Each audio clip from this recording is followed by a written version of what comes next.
I can't believe my mic was on the whole time, but good thing I didn't say anything. Anyways, welcome back, ladies and gentlemen. It is time for another episode of the Fifth Dimension. Never fear, dive deep and enter the Fifth Dimension. Today we're going to be talking about all things Dragon Ball, not just Dragon Ball, the manga. We're going to be talking about anime, video games, Dragon Ball Z, Dragon Ball Super, Dragon Ball GT if you want to go that route. But I have an amazing friend of mine here to help me talk about Dragon Ball. Everyone, please welcome Ndukauba. How you doing? Hello, everyone. How y'all doing? If y'all don't know me, my name is Ndukauba. Me and HMK have been homies for I believe 6 years. 6 years. Is it okay if I give them the rundown real quick? Oh, go for it. Go for it. Right. Go for it. Listen, everyone. Okay. So obviously, like, me and HMK are both YouTubers, but I've actually been watching HMK since before I became a YouTuber. I believe I first came across his channel in 2013. And it wasn't until 2014 when Smash 3DS came out. And I remember I hopped into one of his live streams, and I will never forget our very first match. He was using Link, and even though I'm ashamed that I used this character at the time, I was using Little Mac. And yeah, we had our battle, we had our fun, but since then we've become extremely cool. And anytime we play Smash, it is always the run back between Link and Ike. It always goes back and forth. But no, HK is a really, really good friend of mine for years now. I'm glad to be here. We finna talk about some Dragon Ball. Dragon Ball, man! Like, I feel this is a very, very long time coming. And I love the story you just said, because I show you that comment when I'm like, yo, people don't know. We're like, yo, HMK, you know Ndukauba? I'm like, oh, they don't know. They don't know. Wow. So yeah, we're gonna be talking all things about Dragon Ball, because, you know, a part of the Fifth Dimension is just we have to go towards the farthest reaches of the cosmic space, and we just have to talk about everything and anything that may be outside of what I'm particularly known for. But almost every time I do a live stream, almost every time, at one point someone does a comment that triggers a chain reaction, and somehow we devolve into anime speak. And that only happens on Twitch. It doesn't happen on YouTube, because obviously I don't live stream on YouTube. So a lot of people on YouTube don't really know. Like, if you don't cover it on YouTube, that means you definitely don't partake in it. Some people get surprised when I talk about anime and stuff, and I'm like, yeah, I've grown up with Shonen Jump. I was there when it first came to the States.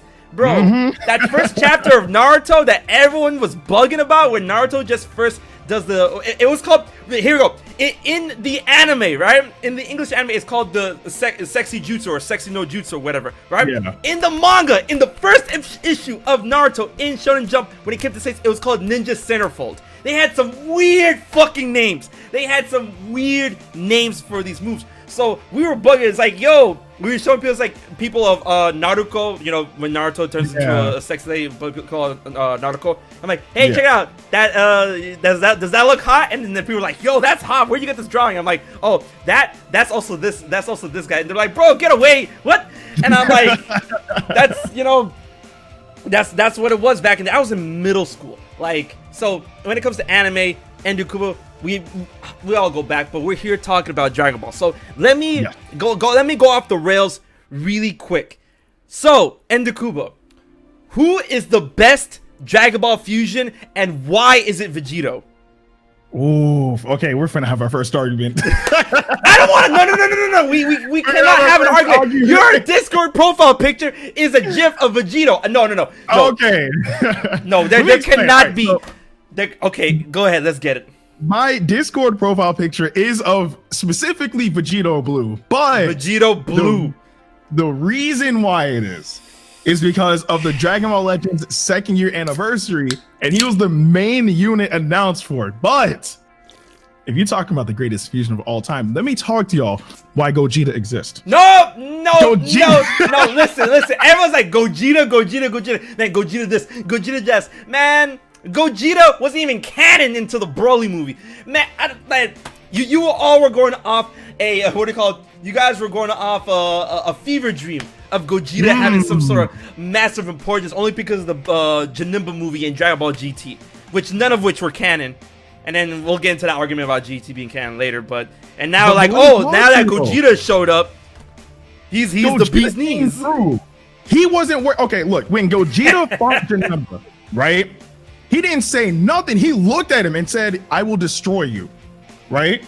And then afterwards, he destroyed him like almost instantly. It was amazing. He wasn't playing no games. And then if we go to GT, look, before Dragon Ball Super was a thing, you can't tell me that when Super Saiyan 4 Gogeta did Big Bang Kamehameha, it wasn't one of the coolest things that you've ever seen in Dragon Ball. He almost obliterated Omega Shenron. It was beautiful. He didn't though, because they always have to leave the last word with Spirit Bomb, Genki Dama, but yeah. like no, I'm not gonna lie.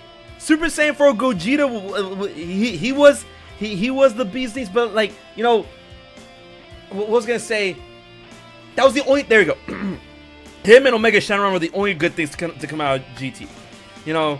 So, like, oh yeah, Gogeta, yeah, but this is where Gogeta came from. Like, now let me tell you, let me tell you about the what do you call it? The gospel that is Vegito. Vegito Blue. Man, I want to tell you guys that the Potara fusion, even though they nerfed it in Super, the Potara fusion. I know they just had to give Zamasu a leg up. All right, yeah. Like the Potara fusion is hands down better. We all know this is better, instinctively, instructively than the fusion dance. It combines the sum of the two parts and multiplies it 10 times, 100 times over. And you have someone like Vegito that was bopping, absolutely bopping Zamasu. And Zamasu was like Goku, Vegeta, and Super Angry Trunks had to try their hardest to what do you call them? To hold back. It's called Divine Judgment, right? That's his death ball move, or you know what I'm talking about, right? It's Monster. Oh, Divine Wrath. Divine Wrath. There you go. They had to do that to hold. They had to work all together to hold back Divine Wrath, right? And Vegeta was just gone. Just like he holds it, gone. Vegito. It's you know.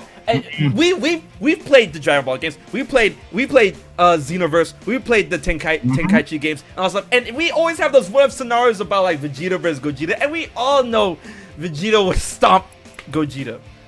Okay, so no, I got a whole bunch of rebuttals for this. Okay, let's go. Okay, if we go in the video game route, specifically in Dragon Ball Raging Blast 1, there's an actual what-if scenario between Gogeta and Vegito. Obviously non-canon Gogeta, but right. Gogeta versus Vegito at the Supreme Kai planet stage. And if I'm not mistaken, in that game, it said that Gogeta would win, but the only downside is there is a time limit. Obviously, you know, Potara Fusion got, you know, nerfed, now that has a time limit. But if it was a battle of actual strength, Gogeta would win, Vegito would lose. But since there's a time limit, Vegito wins by default. And when it comes down to Potara being stronger than the Fusion Dance, that used to be true until the Dragon Ball Super movie, where they slightly retconned how powerful the Fusion Dance was. And if I'm not mistaken, Akira came out and said that Vegito and Gogeta are equal strength. So, with that being said, like the only reason that I would give Gogeta being stronger than Vegito at the time of the Dragon Ball Super movie is because Goku, as a component that fused with Vegeta to make Gogeta, already, you know, did Ultra Instinct, right? So that's like, okay, let's add like a little sugar on type stuff. Right. And first of all, people were like saying in the chat that Zamasu was giving Vegito the hands. That's wrong. He hit him once, and he didn't even do anything. And secondly, Gogeta did not beat Broly. Gogeta almost beat Broly until Chilai used the Dragon's Wish, because Broly would have died, but he didn't, so he never beat him. If you want to get technical, Gogeta beat nobody. Gogeta didn't win no fight. The fight was no contest.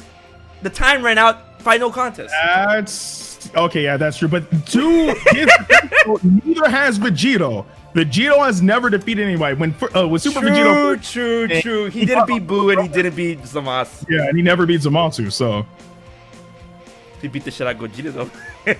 Okay, no. Let me talk to you. All right. So let me talk to you. All right. Broly versus Gogeta, right? we do know that when Gogeta first came on the scene, you know, like they had their, you know, back and forth, right? You know, Broly was landing hits, Gogeta was landing hits. When he turned Super Saiyan, it started turning slightly into Gogeta's favor. The moment Gogeta turned Super Saiyan Blue, and even when Broly turned full power Super Saiyan, Broly never landed a single hit, not one. And if Chi-Lai never wished Broly to go back to the planet that he was, you know, he grew up on, Gogeta easily would have killed Broly effortlessly. So all I'm saying is, my man Vegito, he didn't struggle against Zamasu, but when he turned Super Saiyan Blue, I'm pretty sure they had a few clashes right there, right? Gogeta didn't get touched by Broly at all the moment he turned Super Saiyan Blue. No, correction, once. They had one clash, which broke the dimension and brought them back to Earth. Apart from that, my man Gogeta is the god, literally. The god, okay. No, Akira Toriyama, you need to come out and you like now at this point in time, like everything is canon now. You need to come out and like, you know, break it down, because I know for a fact like Gogeta being canon was just mostly, you know, not mostly, but half and half. I always say, like, you know, not pandering, like service to the fans. And of course, you know, Toriyama trying to write Gogeta his own way, because Gogeta definitely different in terms of personality from the Janemba movie that he did in the Broly movie and stuff. But here's another tangent, because I saw this in the chat. Here's another tangent, and man, like here's the thing about Dragon Ball. I love Dragon Ball. I love Dragon Ball lore. To me, it's like Harry Potter. It's like candy and stuff. But there's so many inconsistencies when it comes to the cursed words, power level. And, you know, power multipliers, because if you guys didn't know how Super Saiyan transformations work, is that it multiplies the base power that you have at the point of transformation. It's not like it gives you, like, basically Super Saiyan are multipliers. They're not like, oh, you get this cap of power if you go into Super Saiyan. Like, it's not like every person that goes into Super Saiyan gets the same amount of power off the bat. They get the same multiplier depending on the Super Saiyan state they're in. But, you know, considering that, I had in the chat, and I was gonna bring this up. What do you think is stronger, considering everything that we know? Super Saiyan 4 or Super Saiyan Blue? Oof. Okay. Surprisingly, this is a very simple answer. As much as I love the transformation that's not the strongest, the answer is Super Saiyan Blue. And we've seen this on multiple occasions, even in video games, and even in the Heroes manga. But no, without a single doubt, Super Saiyan 4 is a powerful transformation, absolutely strong. It's probably the most primal form of Super Saiyan we will ever get, right? And to a degree, they not really, but they low-key brought Super Saiyan 4 to Dragon Ball Super as well with Broly Fury. That's right. Broly Fury kind of executes, I guess, in a sense, Super Saiyan 4 in a similar way. Very similar, yeah. But no, Super Saiyan 4 is definitely weaker than Super Saiyan Blue. Super Saiyan Blue is on a completely different degree than Super Saiyan 4 will ever be. And it's unfortunate, because I prefer Super Saiyan 4. But no, yeah, Super Saiyan Blue is much, much stronger. And I feel that Super Saiyan Blue also has more utility, because as strong as Super Saiyan 4 is, Super Saiyan Blue and of course Super Saiyan Red or Super Saiyan God, you know, it's funny because there was this one translation, I forgot which translation it was, where Goten referred to Super Saiyan God as Super Saiyan Red. I'm like, oh, that's cool, but like it's not in canon. But Super Saiyan God and Super Saiyan Blue, and that's one thing I feel that's, you know, in terms of utility, is that Super Saiyan 4 cannot detect Godly Ki, right? And you know, being able to tap into Super Saiyan God and Super Saiyan Blue already gives you off the bat that you have to be able to, you know, detect the Godly Ki, right? And the fact that it also gives you Godly Ki is just, you know, I feel a leg up in the rest in terms of like not exactly power, but what it can affect, you know? Because like there's a whole mess on like what works, what doesn't work, and all that stuff. And another thing I want to talk about, and I want to try and get it out of the way first and foremost, and you know, because we are going to talk about Ultra Instinct, because that's the talk of the town. It's not only an ability, it's also a transformation. Like Ultra Instinct, what is it? And then one thing I wanted to ask you, because I'm kind of hazy on this, is that have you been keeping up with the Dragon Ball Super manga? I purposefully have not been. I do know bits and pieces, but I've purposely not been keeping, because if they bring the anime back, I really want to see everything animated, because right.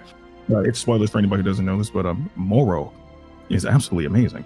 Yeah, because I heard that he. Yeah. Oh, you know what? Manga spoilers, man. Whatever. I heard he beat the shit out of Ultra Instinct Omen Goku. I don't know about that. Like, that's probably true. Again, like, there are bits and pieces that I don't know about the manga, but from what I do know, when it comes down to Moro, and correct me if I'm wrong in the chat, but he's able to either negate or steal Gaki and makes those abilities useless. So it's just like that is such a cool design. And what's crazy is with Dragon Ball Super, that's still in between the time frame of the end of the Buu saga and the end of Z. So low-key, if they wanted to make GT canon, they could, because that's obviously after everything. But it's so cool that we have a villain who's able to negate their strongest forms, and they have to figure out another way on how to fight this dude. Right. You know, I want to see more of this. I just want Super to come back already. And I see someone in the chat that says Vegeta, because I know Vegeta showed up to fight Moro in one of the latest mangas editions. And that Vegeta's gonna be Moro. You guys need to understand, Vegeta during that segment, I've seen the panel, I've seen the stuff. Vegeta did this, all right, and you know that every time Vegeta does this, he's about to get his ass beat. Like, there is no secret. There is no secret. Every time. Every time Vegeta does this, he's about to get his ass royally He got whooped. beat in Saiyan Saga doing that. He got beat as a Super Saiyan doing that. He got beat as Super Saiyan Blue doing that. Like, I'm the Prince of all Saiyans, and I shall defend my royal honor or whatever. It's like, boy, keep that thumb down. Right. That's the cursed thumb. Whatever it points to, whatever Vegeta points to with that thumb gets dismantled. Like, Jesus. All right, we're talking about characters. Like, I mean, we've gone over Goku, we've gone over Vegito, Gogeta. When it comes to like characters, here's one thing I want to talk about. Your favorite character in the Dragon Ball universe. This is counting GT. This is counting everything. I want to get your take, and I'm gonna get my take. So okay.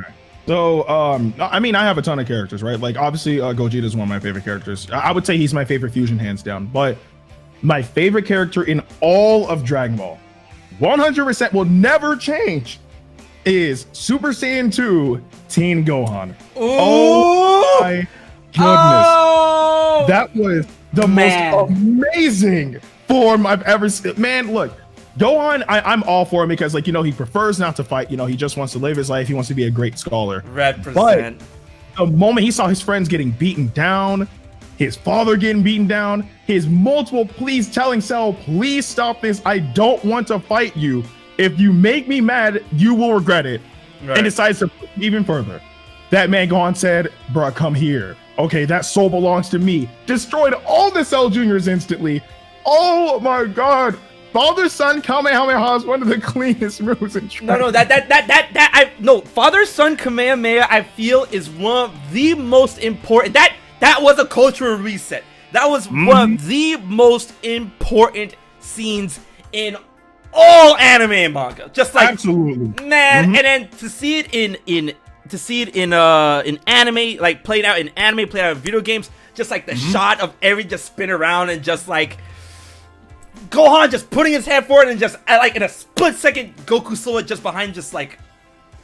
You guys want to know a fun fact about that scene? In the original Dragon Ball manga, when they had that scene colorized, Goku was not Super Saiyan during that moment, which they retconned later, which I felt worked a lot better. But just so you know, but man, that scene.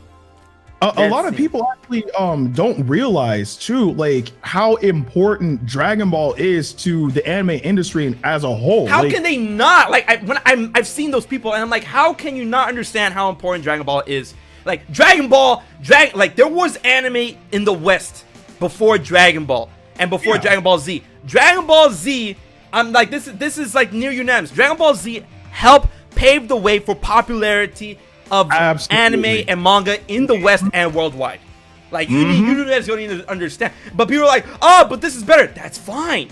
that's Yeah, fine if you think something else is better, but you have to give Dragon Ball Z its due. Like, absolutely, like without Dragon Ball, there's actually like current anime right now that we would not even have. Like, if I'm not mistaken, even though this anime is not really good in my opinion, but I know, or no, I was thinking Toriko, but that's something completely different. I forgot if it was One Piece or Naruto. One of those two, I know for a fact wouldn't have been made without the influence of Dragon Ball. And not only that, like Dragon Ball has scenes in it that is iconic in anime history to the point where it's parodied in so many other various anime. One of which is when Gohan turned Super Saiyan 2. Like, Dragon Ball is such an important anime. You can love it, you can hate it, but you have to give credit where credit is due. Dragon Ball is an extremely important like anime ever. Like, if it wasn't for Gundam Wing, Dragon Ball would be my favorite anime franchise of all time. But Gundam Wing. But people are like, "There's better Gundams." I'm like, "That's wrong. That's wrong. You do not go above Gundam Wing, Wing Zero Custom. You don't go beyond Endless Waltz. You don't go beyond Endless Waltz. All right? You don't." People are coming at me with like Unicron and shit, and I'm like, bro, out of here. Anyways, Dragon Ball. Man, like, come on. Like in the Pokemon Sun and Moon anime, remember that scene which was basically Father-Son Kamehameha between Pikachu and Ash? I saw that crap, and I was just saying, yo, this is clean. That was Father-Son Kamehameha. Guys, just search it up. Search it. Like, that was so clean. Like, okay, guys, if y'all don't know, so in the Sun and Moon anime, I think this was like near the ending of the season or of the anime in general. Like straight up the end. It was straight up near the end, yeah. Yeah, it was Ash and Pikachu, and they were fighting Kukui. Tapu Koko, and I forgot the professor's name. Kukui. Yeah, Kukui. And then literally, Pikachu does like this one electric attack, and then you literally see Ash pull his hand back. Like he's about to fire Kamehameha, Pikachu as well, and then they just push forward and they beat Tapu Koko, and I'm just like, there's just no way they did it. Man, you gotta give it to Dragon Ball, man. You just gotta give it to Dragon Ball. And there's one specific conversation when it comes to Dragon Ball applied to other characters that we're gonna get into later that I've been saving for later on the stream, but we're gonna get to that. Now, you said Teen Gohan is your favorite Dragon Ball character of all time. For me, man, like, for me it was what do you call him? Teen Gohan. It was Teen Gohan. You know, it's funny because we call him Teen Gohan, but he's actually not a teenager at that point in time. But for me, wait, are we counting fusions? Because Vegito. Yeah, Vegito. No, Vegito's the GOAT. Vegito is the god. Vegito is the cleanest one ever. He takes the best sides of both Goku and Vegeta, and just, oh, my boy Vegirot, let's go. But if I'm not talking about, if I'm not counting fusions, favorite character, I don't know. Trunks kind of clean too. Future Trunks. Okay. Yeah, Future Trunks. Oh god. Now that I brought Future Trunks, let's talk about that for a second. So, I know that you definitely know more about Dragon Ball more than me, right? Explain to me this. Riddle me this. So, I get it. There's different names for it. That form that Trunks took in Dragon Ball Super, that it's called, like, I've seen names of Super Saiyan Gold, Super Saiyan Rage, Super Saiyan Anger, and of the, like, different, like, the card Legends calls it one thing, Xenoverse calls it another thing, yada yada yada, blah blah blah. Now, how are you gonna tell me? Because I like that form literally, like, it entranced me, and I did so much research onto what I could that existed. How are you gonna tell me a regular Super Saiyan transformation that isn't, here it goes, quote unquote, that isn't a god form, but has the god particles around it, and that's able to keep up with Zamasu and Super Saiyan Rose, which is Super Saiyan Blue equivalent in the anime that Goku Black took on? How the fuck are they, he by himself was able to keep that at bay for Goku and Vegeta to go back to the past, take a breather, get stronger, come back, and it's not a god form. Explain Ndukauba. Lay it on me. There's a few things I want to say about that. Okay, so for starters, with the name of the form, it's officially Super Saiyan Rage. Super Saiyan Rage. Okay. It's been known as that, I think, since it came out. But then, knowing the Dragon Ball community, they want to call it all sorts of other things until they officially said no, it's Super Saiyan Rage. Yeah, so that's the name of the form. And when it comes down to Trunks, I think there's actually a solid reason. Pause before you say that. Pause. Xenogamer, I know what Zenkai is. A Zenkai ain't gonna. You're gonna tell me a Zenkai is gonna do all that? No, I don't believe it. Also, if anything, if Trunks had Zenkai boost from how like they were fighting Goku, well, no, none of them brought them near death until Vegeta. Yeah, no, you're gonna tell me a Zenkai did all that? Look, Zenkais can only do so much. Like so. No, Zenkai, no, bro. You get near death, you're gonna get that boost. Yeah, but like a boost to be boosted beyond, like. Well, there's actually a lot of stuff that goes into that's like Vegeta getting a Zenkai boost. That would be a like. Okay, let me put it. Let me give you an equation. That's like Form 1 Frieza beating the shit out of Vegeta. He gets a Zenkai boost, and now he's stronger than Final Form Frieza. That is entirely possible. It is entirely possible, actually. Dragon Ball. Anyways, continue. But that goes in like power levels and all. So yeah. But with Trunks in particular, the reason why I believe he was able to hold it down while Goku and Vegeta went back, between past and future, is because in the manga specifically, when Trunks came back to the present, he trained with Goku in that little spear that Bulma made or whatever. And in the anime, Goku stayed Super Saiyan 3 the entire time.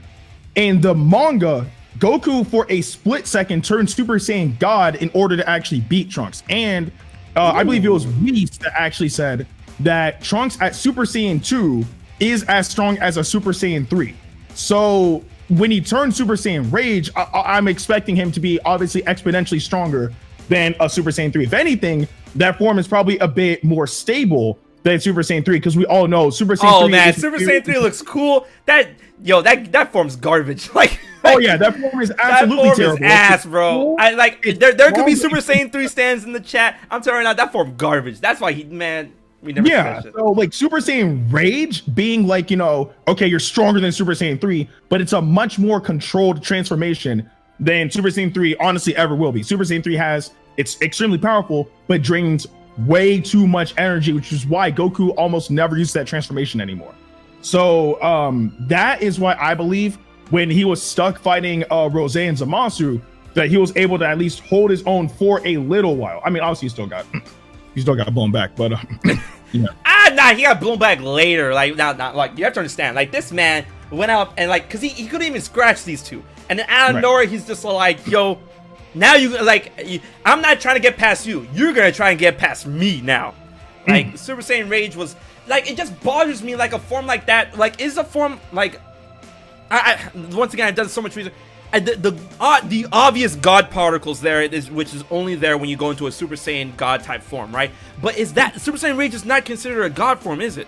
At all. Like, and what's crazy is because I still remember when that episode dropped too, and I said the moment I saw that crap, that form has no indication towards him and God Ki at all, and I got blamed for it online. Like, people were just like, no, the blue aura. Like, I understand why people would think that. Like, it's not the blue aura, it's just the little sparkles. Just that. Yeah. And also, and also the shape of the aura. Like, it's all like, it's not like, the traditional just like flaring aura that, like Sage or either other beings would have. Yeah. So I understand why people were like, no, he has God Ki. But I said, no, I promise you this has no indication with him and God Ki. Sure enough, I was right. But it sucks though, because as cool as that transformation is, he still got blown back. Like, they brought it in. It was supposed to be this epic thing just to get annihilated. It was like, what's the point? What's the point? Because they had to make Zamasu scary. They had to make Zamasu scary. And yo, Xeno Gamer, I appreciate you so deep into this conversation. But man, that's another thing I'm gonna have to correct. Yo, Zamasu was a good fighter. He like what? He was a good fighter. He wasn't carried by his own mortality. It did a lot. It did a lot for him, but he knew how to fight. Well, I would say that's 50-50. I'm not saying Zamasu is a bad fighter. He's definitely not. But he's not better than Goku as a fighter, because Goku blew him back. Yeah, before, Goku destroyed him. I think on Super Saiyan. Yeah. So yeah, it's not like Zamasu can't fight. He's just not as skilled as Goku, but to the other degree, that immortality really did help Zamasu. Like, actually, I think one of them in particular was when Zamasu, I believe he held down Goku, and it was Goku and Vegito or Goku and Trunks, one of those two. And then Rose literally blasted all three of them.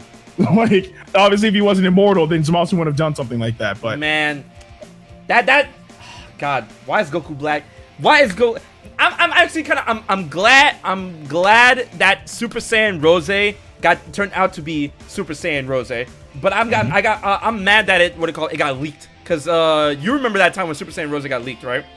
Did it get leaked? Oh man, it got leaked hardcore. Like Goku Black, like people were like speculating if Goku Black was gonna get a Super Saiyan God transformation or Super Saiyan Blue transformation, whatever. And there was an artwork that got leaked showing him in a pink Super Saiyan state, right? And then people were like, "What?" And then some people were clowning on it, but I'm like, it makes sense, because Goku Black is like like at the time we didn't know he was Zamasu, right? And we're like, he's the reverse of Goku. And when you take the Super Saiyan Blue specific blue aura and you invert it, you get that color, right? And I'm like, oh, that's actually really dope. Okay, dope. Yeah, I get it. I get it, right? But then their reasoning was kind of weird. Their reasoning is like, oh, the reason I forgot, is either this was a manga reason or an anime reason. And the reason why it was that color is because he explained this is what happens when a true god goes into Super Saiyan God form. And this is the color that happens instead of blue. And I'm like, yeah, I don't know about that. And it's just like, right. But I mean, hey, look, Rose is still clean. No, like, I think the form is still cool. Like, Rose was really, really freaking cool. And what's sad is, and I think this is split between the Dragon Ball community. There are people that really like the arc, and there are people that really hate it. And I think the arc was good. Yeah, I really did. Like, it brought Future Trunks back, which a lot of people wanted to happen, especially during Battle of Gods. It introduced one villain that people have been asking for a multiple, like, over a generation, which is, at first, it was like, a black Goku, like an evil evil Goku. Evil Goku. But, yeah, we had Turles, but Turles is Turles. Whoa! You're gonna bring it back 2 steps. You're gonna bring it back 3 steps. All right. I know this is a Turles Stan account. You are not, and I promise you are not going to disrespect my man Turles. All right, Tree of Might. That was my movie growing up. I recorded it on VHS as a JIT, and I still hold that movie true. Turles wiped the floor with everyone and anyone in that movie. Kill Driver, let's go. Tree of Might, you are not gonna disrespect Turles on my stream. Disrespect, none at all. I completely respect Turles. I still think Kill Driver is a clean move, but it's the fact of, like, his appearance why people are just like, quote unquote evil Goku. But no, Turles is not clean. Don't get it twisted. But the one thing that people really wanted was just an evil Goku, and we finally got an evil Goku, and he was clean. He was clean. So I'm just like, I'm all for it. But then people are just like, the time travel and all that stuff and whatnot is like what kind of threw them off the arc. I thought it was good. I thought it was good all around, but I mean, to each their own, though. Right. Now, I'm actually really, really glad for that arc. I'm really sad though. Like, the way the arc ended was really weird for them to, like, exist in a realm that had to be rebuilt, and then they were like, they're doubles of themselves that existed as well. That was just so wonky. And man, I like how everyone was just like scrambling. Oh wait, now I know why they couldn't do it, because I completely forgot about that filler episode. Everyone was scrambling in the universe survival arc. It's like, we need another fighter because Boo dipped out, and they're like, oh, let's go with Frieza, which turned out Frieza came in clutch. But like, I was just thinking to myself, yo, Future Trunks, that would be an asset. But then I remember Beerus destroyed the last time crystal and he blew up the lab and shit, and I'm like, oh yeah, he did that. They can't really go back and find Trunks again. But I miss him. Man, it is what it is. But now you got me heated. Now we're gonna talk about Turles for a little bit. All right. So here is the lore, and then people are like, oh, HMK, you don't know Dragon Ball lore. Man, when it comes to Turles, I'm gonna tell you right now. All right. So first of all, Tree of Might is not considered canon. Yeah, Turles did show up in Plan to Eradicate the Super Saiyans, but that's not canon either. And Turles people constantly ask the question of obviously because there's appearances like, oh, is he related to Goku? And there are different localization translations that state, oh, he is Goku's oldest brother. He's older than Raditz. But in other translations, it states that all low-class Saiyans kind of grew up with the same hair type. Yeah. And then that's what puts them like together, because I mean, the more you look at Goku and Turles and how they look different and stuff, like especially with the like Turles has the devil horns and Goku doesn't, and you know, like what was I gonna say, their supposed age gap and whatnot. So even if Turles were to be canon, he's not related to Goku. In the most supporting evidence, he is not related to Goku. Which I'm pretty sure.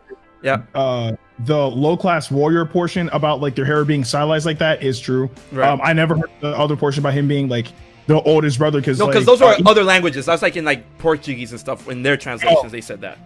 So yeah, you can't really believe that. Yeah, just to be ultimately clear, yeah, the only brother Goku has is Raditz. Both non-canon and canon. Well, it used to be canon, then they retconned it with the Super movie. But still, right. Yeah, his only older brother is Raditz. But I'm pretty sure it's just like if you're a low-class warrior, then, you know, sometimes you'll have your hair like in that style. Right. And then, yo, I know you play Dragon Ball Legends. I know. Absolutely. So, when I first discovered about Dragon Ball, I don't play the game, by the way. When I first discovered Dragon Ball Legends, I just was in love with all of the wild-ass what-if arts. And then, like, wait, that's Dragon Ball Legends with the digital card game with the arts that are, like, really weird, right? No, that is Dragon Ball Heroes. Oh, wait, what's Dragon Ball Legends? Oh, it's that gacha phone game, right?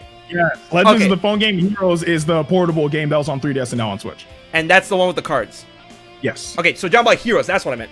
All right, so Dragon Ball Heroes, it had some really well-ass art. Yo, Ndukauba, I know you've seen that art of Super Saiyan 3 Raditz, where his hair is like super fucking long and just goes off the card. Let me talk to y'all. So, Super Saiyan 3 Raditz, like, it's already confusing enough because since Raditz has long hair, if he turns Super Saiyan, he's already gonna look like Super Saiyan 3. No. Like, if you play Heroes, you can actually search up on YouTube. Super Saiyan 3 Raditz's hair is so long. Oh my God. I don't understand. And another thing is with Nappa, and this also in Universe 2. Yeah, yep. Nappa, he doesn't grow hair when he turns Super Saiyan. His beard and mustache just get longer and spikier. Yeah, I'm just like, I can't take that. Man, like that's super weird art, and like sometimes it works, sometimes it doesn't. Like I'm telling you right now, like Super Saiyan 3 as a look works on certain people. It works on it works on Goku. It does not work on Gotenks, in my opinion. It works on Gohan. It works on Vegito. It does not work on Vegeta. No, I don't like it. I'm so glad Vegeta never went Super Saiyan 3. Because it ain't it. That it definitely ain't it. Yeah, there's only a specific amount of characters. Yeah, like let's see, Goku. I think Vegito and Gogeta rock it well. Right. I think Gohan rocks it well. Trunks definitely rocks it pretty well. And yeah, no, that's it. That's what about, definitely. Oh wait, if I remember correctly, Super Saiyan 3 Broly. Did I say Broly? I could have sworn I said Broly. Oh, did well, you? Yeah. If I say Broly, then yeah, Broly. And somebody remind me in the chat, Shallot. Shallot rocks Super Saiyan 3. Oh, Shallot, our boy, Kagi. Oh my goodness. Are you gonna talk about waifus? I mean, this is an anime Dragon Ball stream. Yo. No. I'm gonna talk to you. I'm gonna talk to you right now. Listen, this is correct. All right, because there's only one correct answer for number one, but I'll let you go ahead. Oh, one correct. Oh man, I have over 100 people in this chat. That's a lot of people to disappoint. I'm telling you right now, Bulma was the undisputed queen of badness. That's until we got Chilai. Ooh. Chilai number 1. I was no. This is not up for debate. One early Dragon Ball, Dragon Ball Z, and then afterwards we had 18. 18 was super waifu, right? And then we had Dragon Ball Super. And Dragon Ball Super added too many waifus. Actually, no. Let me dial it back a bit. We had Zongia. Oh my goodness. But if we're talking about the ultimate waifu, the undisputed queen. I'm talking about. It depends on it depends on your answer, because if this answer is what I think it is, then I might have a change of heart. The answer to ultimate Dragon Ball waifu is 21. Hey, you changed my mind. I knew it. I'm like, does 21 count? Does 21 count? Okay, yeah, no, you're right. I rescind my answer. Yes, 21. Undisputed waifu. 21. People are talking about Kefla. You know what? Maybe she might be in. Okay, somebody say Kale extra thick. That's it. But the undisputed waifu is 100% Android 21. Both good and evil. All forms. Okay, we stand 21 out here. Yes. I got you. All right, so 21 for me it's 21 Chilai, Bulma, Kefla, and then launch. Dang, I forgot about launch. Everyone forgets about launch, man. Man, okay, nah, my list. Okay, if I were to do top 5, 21, my specifically my from Dragon Ball Super, right. Adult my obviously. So 21, Adult my Dragon Ball Super. Nah, 18 used to be a wife. She's not really anymore. I would say. Oh, I'm insane. Toa. Holy crap! I'm forgetting everything. Okay, no, I gotta take it back. Okay, 21, Toa, my. Toa. And after Chilai, I don't actually. I would say Poutine. I don't know. Poutine's a hero's character. You'd have to play that, but yeah, those would be my top 5. Free. I'll put Zonga in. We're forgetting about the Lost Queen though. Marin. Okay, Marin is literally just like she's literally just Bulma 2.0. Better Bulma. Better Bulma. I wouldn't say because the way she did my boy Krillin, no. Man. But yeah, that's definitely my top 5. Right. And does Toa count? Absolutely. Toa is waifu. Look, regular Toa. She looks like a Princess Snake reject. Toa is a queen. All forms of her, every single one, waifu material, all of them. I mean, I have people out here wondering about Chi-Chi. Boy, get your goofy ass out of here. The fuck, like. Chi-Chi, a whole different breed. Oh my god. And I saw somebody. The utter disrespect. Somebody said Ribrian. Ribrian is 100. Look, I love Dragon Ball to death. Ribrian is easily she is the worst character ever invented in the Dragon Ball series. She is terrible. Look, if they want to add magical girls into Dragon Ball, I'm all for it, right? Shouts to Sailor Moon. Right. But Ribrian was such a terrible character. She just would not show up. I thought they were funny. Until I saw the dub, and I didn't like it. You don't understand. Look, I have respect for the voice actresses. Actually, I really do like Kakunsa and Rosie. I think those two are actually like tolerable, but Ribrian was just way too much. It's so sad that when the anime was airing and everybody saw, spoilers for anybody who hasn't seen the tournament at this point, and she got knocked out of the tournament. Everybody in the West and the East were happy that she got knocked out. Literally no one likes this character. Oh my lord. But yeah.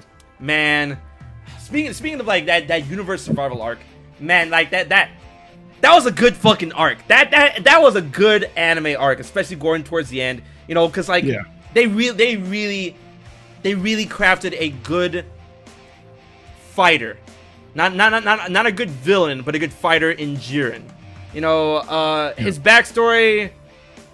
His backstory was You know, there's so many theories about Jiren and about why he's so strong, and none of them went anywhere. Cause like the reason why he's strong is because he's strong. That's it. Like he trained. Yay. I'm like, bro, what's your secret? Like the secret ingredient is writing, I guess. You know, the same shit with One Punch Man. But anyways,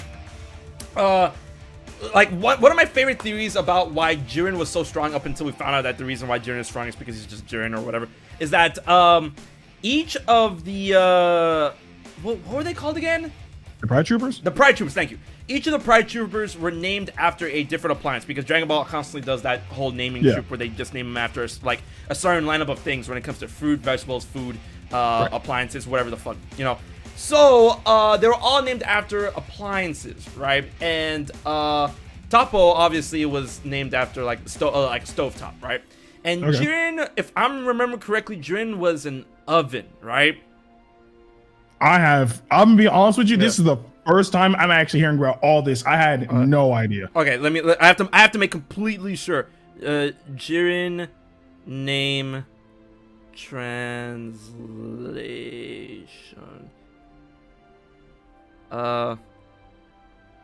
Also, but as you're searching that, somebody was saying Supreme Kai of Time. Specifically, if we're talking about Supreme Kai of Time, Supreme Kai of Time, Power of Time Unleashed form. That is all. Yeah, that is all. That's it. Wait, is Jiren? Okay, he's a stove oven combination, like a stove oven. Stove oven. All right, that's Jiren. And Dispo is a disposal. That's why his name was Dispo, and that's why he's fast, because he's a garbage disposal. Get it? So Jiren was a stove oven, and then people made theories like, oh, since he's an oven, the reason why he's so strong, and they constantly talk about heat and heat. This is your I was about to say, it's like, you know, he's able to store an extreme amount of heat within himself, which he uses as power. And then people went off the rails about theories about like this he is from a different universe, that's why he's so powerful, that's why he looks like he has unlimited ki, blah blah blah, and that's why all of his ki blasts are like red fire and stuff. And that was the, you know, that was the theory around Jiren being a stove, an oven stove, because in an oven, obviously, you store heat, right? But then that all just went out the window and stuff. I mean, yeah, they kept it like that because, like, oh yeah, Jiren's hot and it's fire and it's burning, especially when he went to Super. What was it called? Super Awakened Super Warrior Jiren. That form. Yeah, like, I don't know, because like I think the form has a name in I think in Heroes and in Dokkan, but in Heroes, I don't think I got that form, and Dokkan, I don't play that game, so I have no idea. So, like, in that form, he just went super fire rage and whatnot, and he was a great adversity to get over, right? And I love that arc all the way up into the ending. And man, did you guys ever see those videos about like people in other countries like hosting the final episode watch parties and stuff? Oh man, I believe the biggest one I saw, and this is how I know like Dragon Ball will always and forever be loved regardless of how people feel about it. I believe specifically I saw this on YouTube or Twitter, one or the other. It was in Mexico. And it literally they flooded the streets, and they had like this huge like screen playing the ending of Super, and they were about it. That is what I'm talking about, dude. I'm telling you right now. Dragon Ball and anime in general is gigantic in Mexico, and I'm telling you, I know this from experience. Why? Because I'm Mexican, right? And man, like, I'm telling you right now, that shit is insanely huge. It's gigantic, and man, like in that specific one, I remember like we saw and we heard something that, you know, people thought we would never ever hear in any universe, and that was people cheering for Frieza when he was like dragging Jiren down in like the climax of that fight. Yo, that shit was like, we were jumping like, Frieza, and I'm like, bro, man, I was on the edge of my seat during that fight. Holy shit, that was such a good fucking fight. It's insane. Again, that's why I love the Dragon. It's like, I wish that the Dragon Ball fandom was more like that, like in the States. Not saying like, you know, they're not passionate about the series. Like from what I saw, like I've always known like Dragon Ball was huge in like Mexico, but like, you know, obviously with the advancement of technology and having the internet, being able to actually see it, that was amazing. I was just like, man, like I would love for something like that to be here, but you know how Crunchyroll and Funimation are, so that's probably definitely. But, yeah, it's just seeing that was just a sight to behold, and I was just like, that right there is why I love Dragon Ball. Look, anybody, you can be mad at somebody, you can love each other, whatever, but when it comes down to Dragon Ball and it's a big moment, everyone gathers together and just watches it. It was so awesome. Holy crap. Man, That was insane. And you know, it's so funny how big Dragon Ball is in other countries, especially Mexico. It's because I remember I was visiting when I was younger, and that was around the time where the rights and the rights and the dubbing rights of Dragon Ball was kind of shifting around for English, right? That's when the whole Ocean dub, Funimation dub thing was going down, and because of that, it didn't air on Toonami for like a while. And that was when it was on the cliffhanger of Goku just coming to Namek, like Goku just arrived at Namek, and like it stopped. And people were like, what the fuck? Why it stopped? And then like when I got older, I went back and I'm like, oh, it's because you know they were switching up the dubs and stuff and blah blah blah blah. Anyways, that was only in English speaking countries. Everywhere else, it didn't stop, right? Yeah. So we were behind, and we were behind by a lot. So when I was in Mexico during that time visiting my family, after during that stop, I went around looking at toys and stuff, and I'm looking at this one toy. I'm like, hey, this kind of looks like Goku. Why does he have gold hair? Why is his hair up? What's going on? And then like when I caught up in when I came back home to the States, when I caught up, I'm like, son of a bitch! So like Super Saiyan was actually spoiled for me in Mexico. Weren't they also ahead with GT as well? Yeah. Like, oh man, yeah. Mexico was mad ahead with the animes and stuff. Yeah. Man, shit was crazy. I'm trying to remember because when I first started watching it, this happened when I was very young. So I don't remember clearly because I remember I saw Dragon Ball Z first, and then after that I saw Dragon Ball. But yeah, I never really noticed anything about the Ocean dub. I think when I first started watching it, I was already watching the Funimation dub, and then afterwards, it wasn't until like YouTube became a thing, and I was just like searching up crap for anime to watch, and they were saying hey, like this is the Ocean dub version. I was like, wait, what? Ocean dub? What the heck is that? I thought it was just like a fan dub, and then I did a bit more research. I was like, oh wait, these are like the actual OGs. Like, yep. Yeah, I was shook, but yeah, I'm happy with the Funimation dub now, but I really wondered, what would happen if they continued the Ocean dub.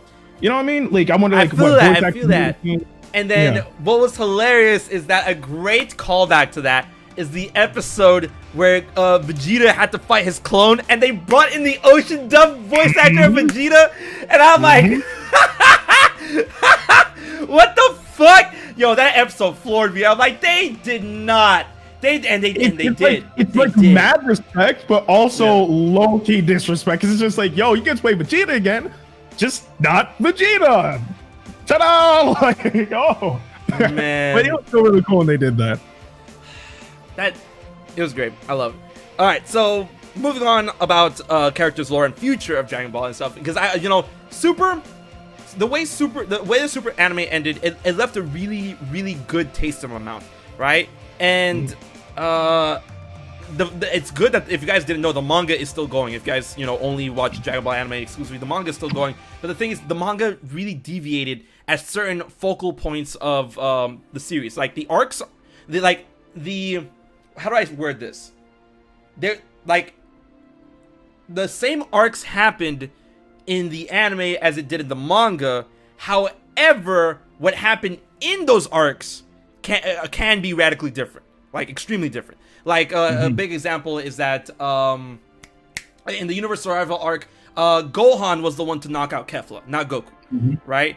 And if I remember correctly, Hit got absolutely bodied in the manga. Like Hit got. I'm pretty sure like he got. There were like major differences with the manga, and it all started, or I should say, prominently started in what was the arc of the Future Trunks arc? Yeah, right, because the Future Trunks arc was still being developed as the anime was continuing. So when the anime obviously got like to the end of the arc, the Future Trunks arc wasn't even done in the manga yet, which is why the manga took a completely different route. If I'm not mistaken, Vegito Blue is not in the manga. And not only that, Goku has Hakai, which is dope. Yeah, he has a weaker version of Hakai, yeah. Yeah. And even at that, Fuse-Zamasu, I think they actually portrayed Fuse-Zamasu better in the manga than they did in the anime. And then if you go to the Tournament of Power, whereas Master Roshi held his own in the anime, he has Ultra Instinct in the manga. Yeah. So yeah, there are pretty big differences. Man, when I first heard about that, and I went to that manga chat, I'm like, yo, my friend was like, yo, Master Roshi has Ultra Instinct in the manga. I'm like, word? What? And I go to the page, I'm like, yo, Master Roshi, look at you. But then he still got slapped by Jiren. Like, yeah.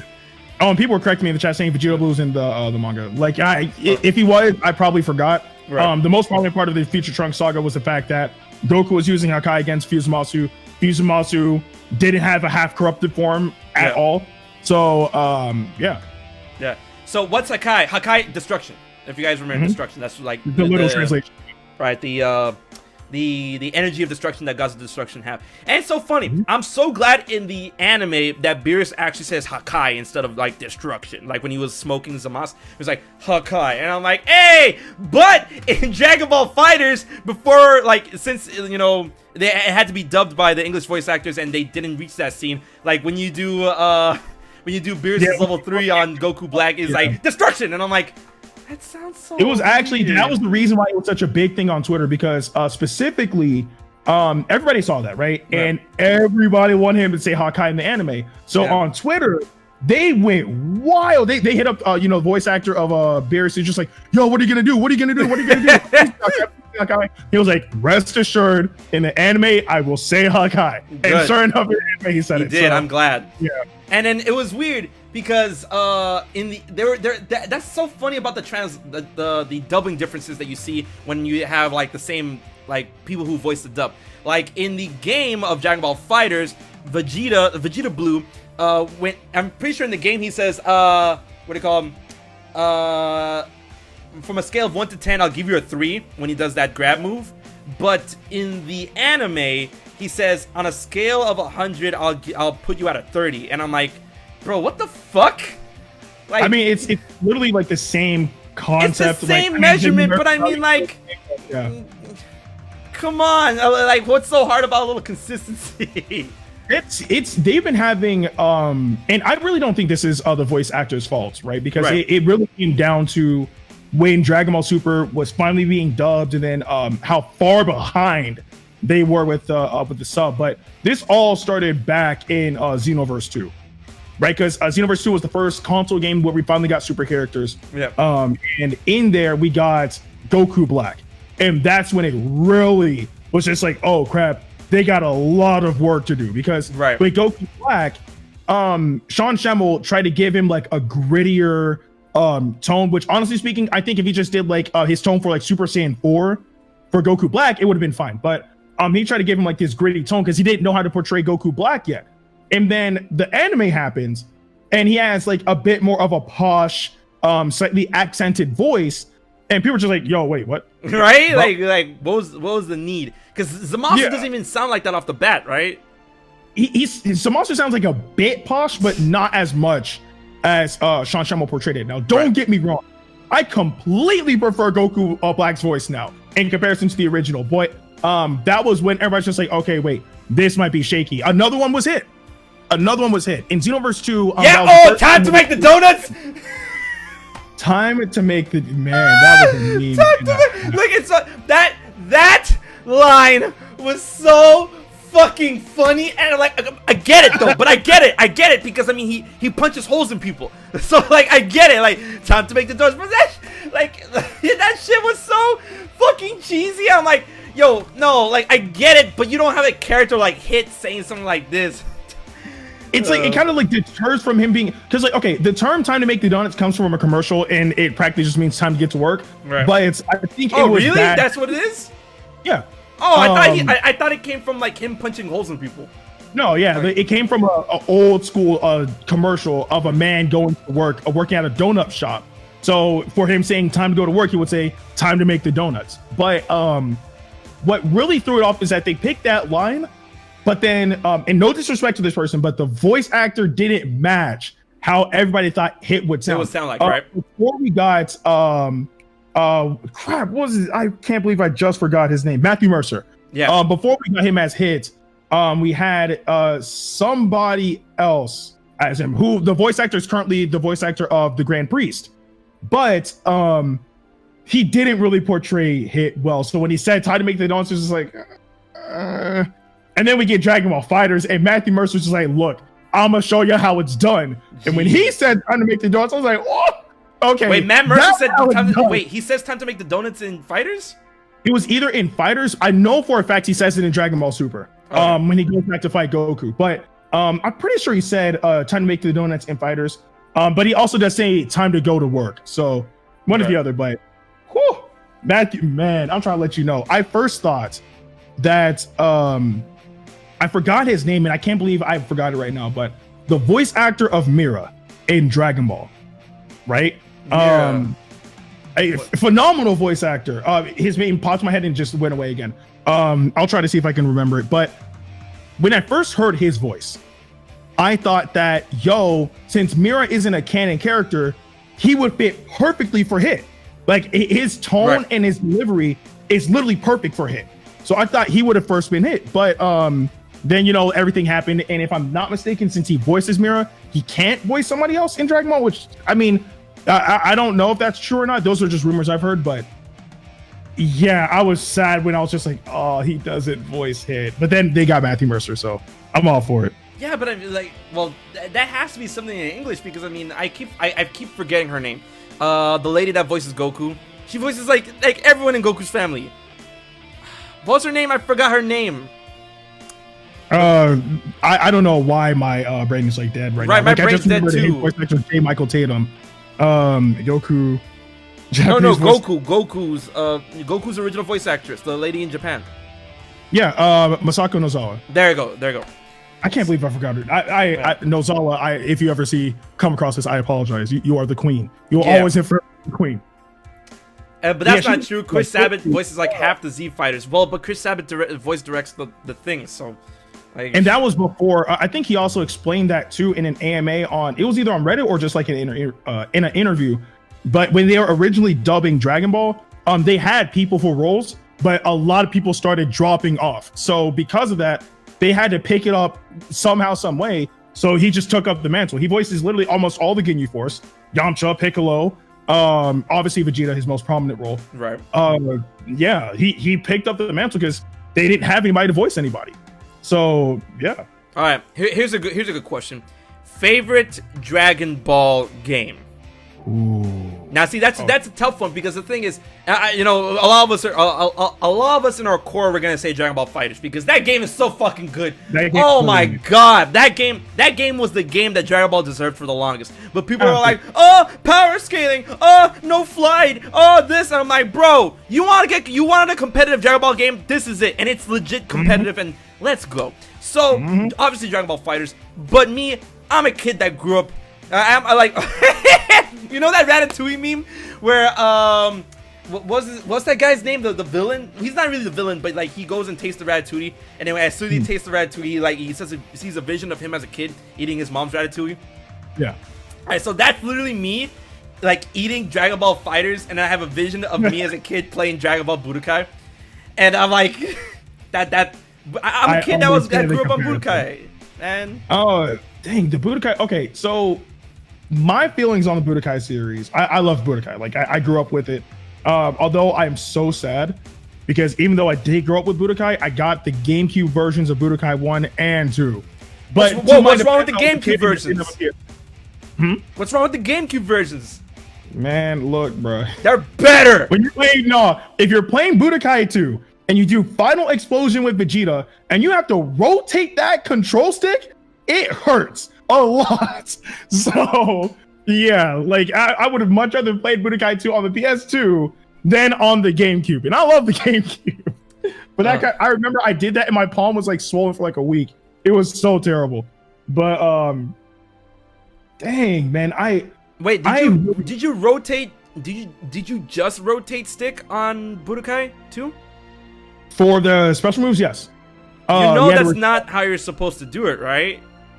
What are you talking about? For Final Explosion? Yeah. No, for every move that requires joystick turning in Budokai 1 and 2, for the GameCube at least, I know for a fact, you can rotate the stick with your with your left thumb, and then spam all 4 face buttons, and that'll take care of it.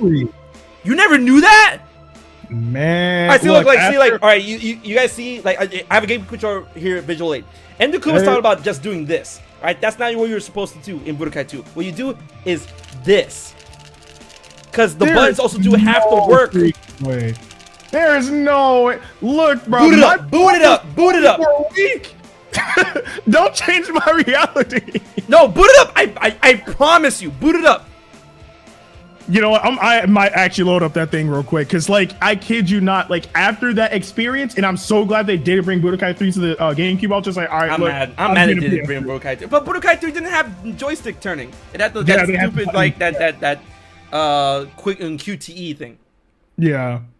Man, wait, are you guys in the chat? You guys in the chat were not. You guys in the chat literally weren't aware about this. I promise you. And great, I mean, Budokai 2 is, like, not my favorite of the 3 original Budokai games, but I never knew that. I always rotated the control stick, and the times when I actually pulled it off, I was happy, just, you know, also writhing in pain at the same time. I just never knew that. There's no way. There's no way. This is me playing Budokai. I'm like, okay, now it comes to a time where I need to rotate the control stick. I'll put it around my knee like this, like I'll put it around my knee like this, and just do that. And that's it. You guys never knew that? Wow, that's crazy. If you guys still have your GameCubes or Budokai 2, boot it up, test it out, and you will see that that's the power of the 5th dimension. You would now see the truth from the 5th dimension. I can't believe y'all didn't know that. If there's one thing I'm so sad about concerning Dragon Ball games, is the fact that you know, like, I'm so used to, like, Budokai 1, Budokai 2, and I believe Raging Blast 1. No, in the Tenkaichi series, where you just have to rotate the control stick, you know, and whoever can rotate it the fastest will be the winner in, like, you know, clashes, beam struggles, all that stuff. But it wasn't really until Raging Blast 2, and they changed everything. And from then on out, they've always kept it as you got a button mash. And what's crazy is I understand why they would have changed it, because, like, people would rotate their sticks so hard that they would actually mess up their control sticks. But there's the other side of the spectrum where you button mash so hard you jam a button. So it's just like, I don't know, like, I'm all for the rotation of the sticks, because at the very least, breaking a control stick from rotation is a lot more difficult to do than jamming a button. All you have to do is have to press a button very hard, and that's it. It's done. So yeah, just bring back control stick rotation. I used to, I don't know about control stick. Wait, what? Nobody was beating me on beam struggles. Oh man, but the thing is, and I like how you brought up beam struggles, and I find it so weird. Well, okay, now thinking about it, I don't find it weird, because not everyone has a beam in fighters. But I'm so surprised that beam struggles aren't a thing in fighters, and I'm like, that seems like the game to put in beam struggles, like Kamehameha doesn't take up a bar like it does in Budokai, right? And a lot of people play with stick, no, not stick, fight pad, right? A lot of people play with a fight stick, fight pad, whatever the fuck, and then button mashing those would be fine and stuff. But then I think to myself, like, wait, not every character actually has a beam in what do you call it? I even think that if they did that with fighters, it would kind of diminish the competitive nature of the game. And the reason being is because fighters is, man, that's what you get for throwing out a beam. What the fuck? No, I mean, absolutely. Don't get me wrong. Like, personally speaking, I would love to see something like that. But it's just like with fighters is, I would say, one of the easiest, but also one of the, I won't say the most, but a very technical game as well. Right. Because anybody can pick up the game and just, like, play the game. But obviously you have to, you know, spend time and, you know, learn the game to actually get, you know, good at it. But button mashing literally just requires no skill whatsoever. It's just how fast can you rotate the stick or how fast can you button mash. And that could completely change the tide of battle. Right. And it's been, you know, shown in multiple Dragon Ball games. You don't have to have skill. Just do this. And if you were good enough, quote unquote, then yeah, you win the beam struggle and deal, like, massive damage. So it's just, I don't know, like, it would be visually cool, but it would diminish the competitive nature, in my opinion. I feel that. I rock with that. Oh, and someone earlier in the chat was asking, whatchamacallit, what do I play fighters on? I play on PS4. Mm-hmm. Yep. And when it comes to, like, man, dude, the whole saga went on fighters, because fighters was the game that could. I'm telling you right now, when fighters was leaked, it was leaked like the week of E3 because I was already in California for E3 in 2000. It was 2017, right? Was it 2017? 2017 or 2018? I think it was 2017, and then Dragon Ball FighterZ came out January 2018. Yes. Yeah. All right, so FighterZ was leaked the week of E3 2017, right? And it turned out that Xbox had the whole, clutch on promoting the game, even though it was going to be multi-platform. I thought it was PlayStation. No, right. You would think so, right? But the Xbox really had it on lockdown. Like the demos were only at the Xbox Microsoft area. So during that E3, my brother was also with me, and we saw FighterZ, and we're like, "Yo, a fighting game for Dragon Ball? That sounds dope." And we saw the actual trailer. I'm like, "Yo," and I was looking at him. I was like, "Yo, is it just me, or this game looks like it plays a lot like Marvel, right?" And then he's like, "Yo, it looks like it plays like Marvel." I'm like, "Yo, it's Marvel, baby!" Like, so we played that game. And guys, let me tell you, when we first played that game, that shit was magic. We played that game like 16 times at E3, right? And we kept going back. We kept going back. Like it's like what the fuck? Because I mean, that was also around the time where Marvel Infinite got announced, revealed, hyped up, and then what was and came out, and then just like, bro, this does not look like it. And then Dragon Ball FighterZ came around to like pick up the slack. Like I feel like, of course, it's Dragon Ball and it's a competitive game and its arc system works, and I feel all of that works towards the nature of Dragon Ball FighterZ exploding. But I feel like a gigantic fifth dimension variable was literally the stars aligning for Dragon Ball FighterZ to get as big as it is now was the fall of Marvel. And like the fall of Infinite, literally, like Infinite tripped so Dragon Ball FighterZ could run, basically, right? Because it filled the void. It literally filled the void. If you played Marvel 3, especially Marvel 3, you can play FighterZ, right? And it was just like the conditions were all there for FighterZ just to like, oh man, like, it's Marvel, baby. Nah, it's Dragon Ball, baby. And just you guys saw the GIF of like not the GIF, but the video of all the Dragon Ball characters in white and then Broly just throwing flowers on Marvel's grave. You saw that video, like from I think else from Show You Momo. Shout out to him. Yeah. So it was all there, and that was just such a roller coaster of a saga to live in while it's happening. It's like, yo, Marvel's really just going down the drain, and people were cracking jokes about the roster of Marvel, especially since we didn't get no X-Men, no Fantastic Four, no Doctor Doom. How you gonna disrespect the people that built up this franchise? It literally started as X-Men versus Street Fighter, but the Disney Fox deal, man, I don't want to hear that noise. But you're gonna disrespect that game, and people were like making jokes like, yo, I can't wait to make my team of DMC Dante, DMC Virgil, and the Winter Soldier. And that kind of came true, because you could use you could use Dante and the Winter Soldier as a team. But man, like, Dragon Ball FighterZ had everything good about it when it came out, and then it came to the Switch. Oh my god, I think the thing about FighterZ is they did one thing that people have been wanting but never thought would happen, and that's that they finally, and in the perfect way, managed to bring together the Dragon Ball community and the fighting game community. Because the fighting game community, they were always separated. Dragon Ball. Yeah, but they were always separated because there was no competitive Dragon Ball game. But like you would even see it in like certain games, for example, Super Smash Bros, where you would have a DBZ moment, right? But we never had that DBZ game for the fighting game community. So when they made FighterZ, oh my god, I still remember too, because it was E3 2017, right? They had it playable too. I was able to get into the back of the Bandai booth, and back there, like, I saw a lot of people, but most importantly, FighterZ was there, and there were other games back there, but everyone was at FighterZ. And I wonder why. It was freaking magic.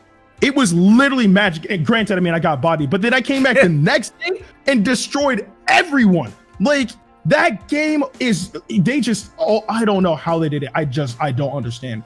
But FighterZ is literally just the perfect Dragon Ball. Well, okay, I do have to specify though, for the more competitive like players and whatnot, Dragon Ball FighterZ is like that perfect game, because there is also the casual side of Dragon Ball games like heroes. I would say Xenoverse to a certain degree, stuff like that. But competitive games, no. Fighters, perfect. The characters are all great. Ultra Instinct Goku in the game is so much fun to play. Oh man, my lord! I downloaded him the other day, and I'm scared to go with him online. I just have to go on in the casual place. But that game is just beautiful, bro. And the graphics, are stupid good, man, stupid good. Like it's so sad because like I'm a fan of Marvel, honestly, and like when they first announced Marvel Infinite, like everybody was hype until we saw how the game looked, and it was just, and not only the game, the roster, and it was just like, what are y'all doing? And I believe it was Evo.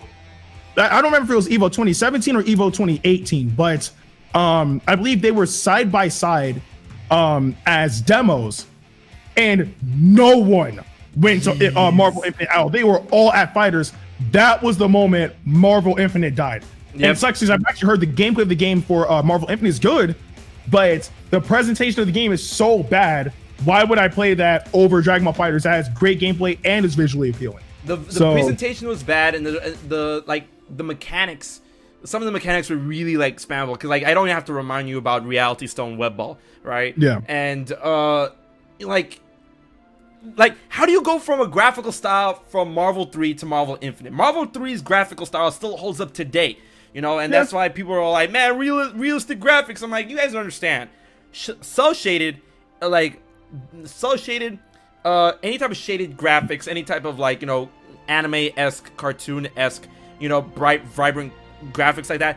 That shit holds up over time. Oh yeah. Like realistic graphics age like cheese. They age like milk, right? Like one next generational leap, and every other game, every game that had realistic graphics before them, like instantly becomes obsolete, right? Yeah. Prime example, Jump Force. It was terrible. Yeah, Jump Force. I don't know what they were thinking with Jump Force. What? Oh god, man, Jump Force. There's another game that's cell shaded and looks good and is from years ago, even though this game is, oh god, this game is so bad. Ultimate Tenkaichi. Ultimate Tenkaichi before Fighters came out had the best Dragon Ball graphics ever because it was cell shaded. Right. It looked amazing. I'm just so mad that game was trash, but it looked beautiful. Yeah, Kingdom Hearts holds up to this day graphically, like the old Kingdom Hearts games. Absolutely. Man. So then Marvel 3 held up, and I'm like, when I saw Marvel Infinite, I'm like, bro, what is? Yeah, I was beyond tilted. But apparently, we still haven't said our favorite Dragon Ball game. Oh yeah, we were talking about Fighters for the longest. All right, so favorite Dragon Ball game that isn't Fighters. I think I know mine. I would say that through all the Dragon Ball games I've played, and I've played a ton of the console games, obviously all the Budokai games, all Tenkaichi, etc., etc. I would say that my favorite Dragon Ball game is Raging Blast 2. And that's kind of like a decisive one for people too, because people prefer Raging Blast 1. Right. I completely understand why too. Both games are good in my opinion. But Raging Blast 2, there was something just about the online in that game that hooked me. You know what I'm saying? It's like I could not put that game down for the life of me. It was also the very first game I platinumed on PS3. And I was actually one of the top ranked players in that game well before I became a YouTuber. I think I was in the top 200 of that game. And then I stopped playing for I think about a year. Lost all my skill, and then obviously they started releasing it and whatnot. But yeah, I love the game to death. I love the characters. It was the first time I heard of Hatjack, so seeing him was cool. We had Super Saiyan 3 Broly and Vegeta. And we finally had TARawson in the game too. So there were a lot of things in that game that I absolutely loved. One thing I didn't love was the story mode because, well, there wasn't a story mode. Right. But the combat was good. The graphics were great. Online mode was good if people didn't do cheese. You know what I'm saying? Like Cell players, what else? Bardock players. Freaking Super Saiyan Trunks fighting team players are the worst. But yeah, there was cheese in that game, but it was so enjoyable, man. And I still have Raging Blast 2 to this day. So yeah. When it comes to favorite, I've played a lot of Dragon Ball games in my day. And I have to say, I have to go back, you know, for a bunch of reasons, just like the way it played, the graphics, how it captivated me, the roster. I gotta say Dragon Ball Z Budokai 2, because I mean, how can you overlook a game that gave us Goku? I was about to say, the saving grace of Budokai 2 were the what if fusions, because my favorite fusions, until I figured out like his name is pronounced differently. In Budokai 2, he's called Tiencha. Yeah. But they actually retconned his name to the Japanese pronunciation, so he's now known as Yamhan. But Yamhan? Dodo Hameha is such a cool move. Dodo Hameha, man. Tiencha. Goku. Oh my god, Goku is my jam. Come on, y'all, lend me your power. Oh man. That was my so game. Weird. Oh my lord.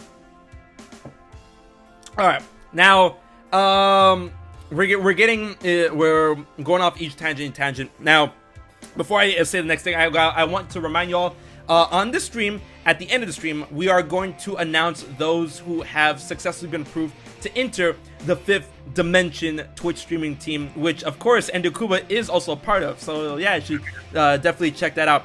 But the next tangent I want to go to, and this is an argument that it's constantly talked about to the ends of the earth. It will never ever go away. And I saw a hilarious TikTok like not too long ago, I think like 2 weeks ago, however, and it was a TikTok about about Moonies, or like, you know, Sailor Moon fan base and stuff, of them minding their own business, and then out of nowhere someone says that, oh, the anime is trash, but can she beat Goku though? And then can she beat Goku though? And then the TikTok continues like, oh, she can. And I'm like, that's the argument to this day. And then, like, we just have to talk about characters that Goku can or can't beat, because it's the schoolyard battle, man. It's the schoolyard talk of the town. Obviously, we talk about like, oh, this anime is great, yeah, but can he beat Goku though? Like, I think there's only 2 characters that come to mind that I know for a fact Goku cannot beat. Oh, here we go. One of them is Arale. Without a single doubt, Goku cannot beat Arale. But who's that? You don't know Arale from Dr. Slump? Dr. Stone? Dr. Slump. The other Akira Toriyama thing. Okay. Yeah. All right. So the reason why Goku can't beat Arale is because of the fact that she's a gag character. Literally. Oh, Toon Force. Yeah, Toon Force. Like insanely broken. So yeah, like she one-shotted Super Saiyan Blue Vegeta effortlessly. I remember that.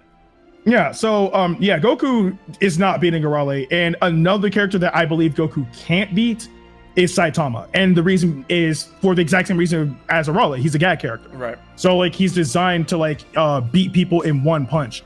So like obviously if Goku were to fight him, Goku's powerful, but with how broken Saitama is, it's just not possible. So apart from that though, who wouldn't Goku be able to beat? You know, I think Goku can beat a ton of people, especially since like every time he gets a new form, you know, we constantly have to talk about the run back, and the run back that we're all talking about. Here it comes, Goku with Ultra Instinct, and let's not talk about that timer for a little bit. Goku with Ultra Instinct, can he beat Superman? Oh man, don't it? Okay, look, yeah. If y'all weren't here for the Goku versus Superman arc, that was a dark. Oh my god, that shit! Death Battle had some balls, bro. Death Battle had some balls. Oh that arc was dark. Like, that arc was so fun though. They did 2 videos on that, right? They did the initial one and then the rematch, and the rematch after they got Super Saiyan Blue. Yeah. Lord. I don't. Did they ever do an Ultra Instinct one versus? No, they Superman? haven't. They have to give us our round 3. You have to give us our round 3, boys. Oh my I would God. think that'd be an interesting battle. I would think if anything, Goku definitely stands much more of a chance. But Superman's fought gods, right? You know what I'm saying? He's done his thing, so it's not as if Goku's like completely immortal. But at the same time, well, then again, you could give Goku so much in this case. Goku could use Hakai. I don't know if Superman has any type of resistance to like being instantly obliterated. But like the main thing against Superman that I've known, because I also deal with like comic books and stuff like that, and like Superman, like the argument that Death Battle really put a really good argument about, you know, the difference between Superman is like, how do you compare someone who has the ability to break all limits against someone who has no limits to begin with, right? And the person who has no limits is Superman, and the person who keeps breaking limits is Goku, right? And that's kind of like, you know, an immovable force. Like, how do you compare an unstoppable force against an immovable object type shit, right? But the thing is, the one thing that they consider, and a lot of people need to understand and consider, that Superman's main weakness, other than kryptonite, you know, is magic. Because magic, which they put it in a very, you know, a very interesting way when it comes to Superman, is that magic does not discriminate. It doesn't matter how godlike you are.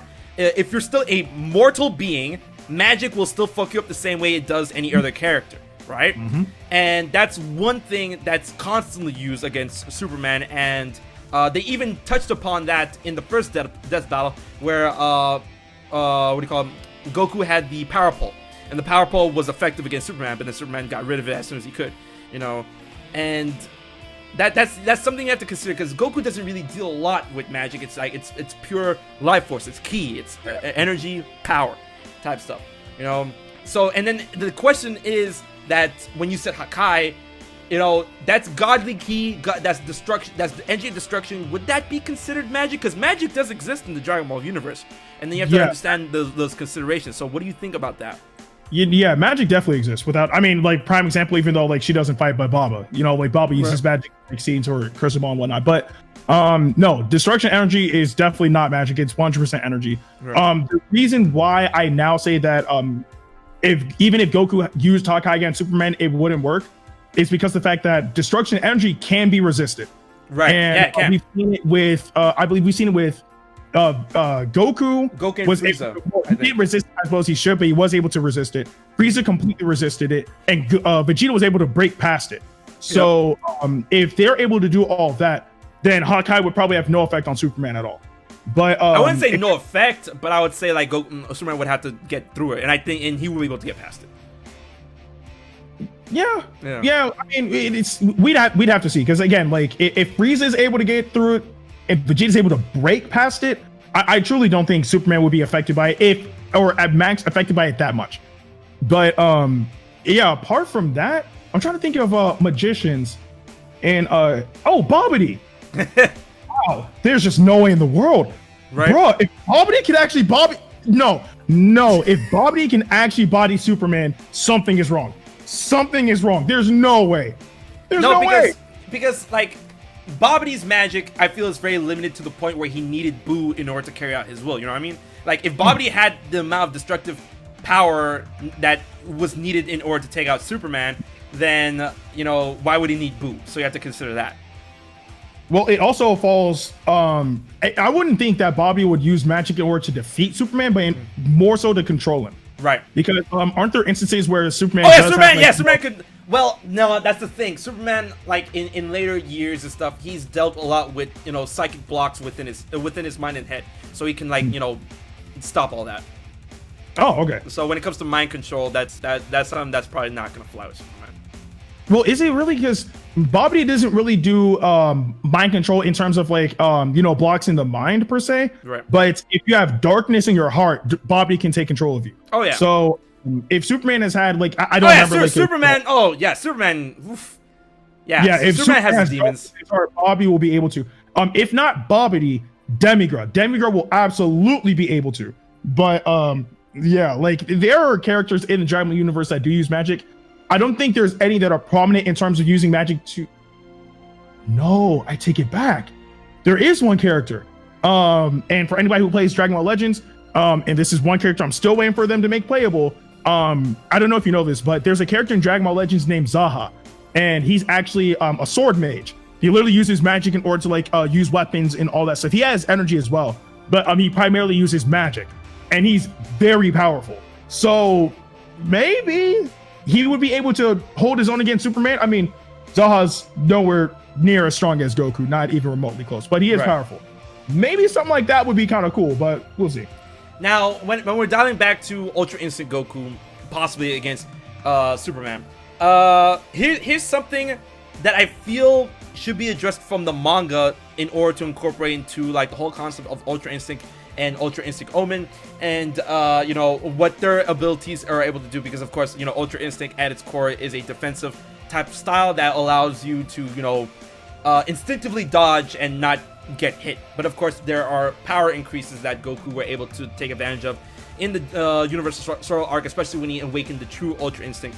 But I feel Ultra Instinct is also in line with what Hit like to do, and that is, you know, what exploit the right time for the right openings of you know, like hitting you at the right places at the right time type shit. Hit was able to do it, and I'm pretty sure the manga, you know, talked about how Ultra Instinct Omen, you know, that's how he got far in defeating certain enemies that are way stronger than him, or damaging enemies that are way stronger than him. And I feel that that concept could be applied to Superman. If Goku were to activate Ultra Instinct against Superman, then Goku would be able to dodge all of Superman's, you know, crushing blows, because Superman is stupid strong, like physically and everything.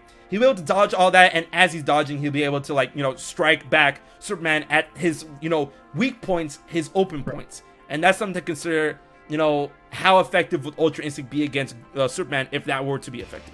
Yeah, absolutely. See, the thing about Ultra Instinct is, and surprisingly not a lot of people know this, but we've seen Ultra Instinct for a very long while, starting with Resurrection F. Right? Yeah. Well, I wouldn't say the the movie and in the anime as well. But before Goku even achieved Ultra Instinct, it was already hinted at, right?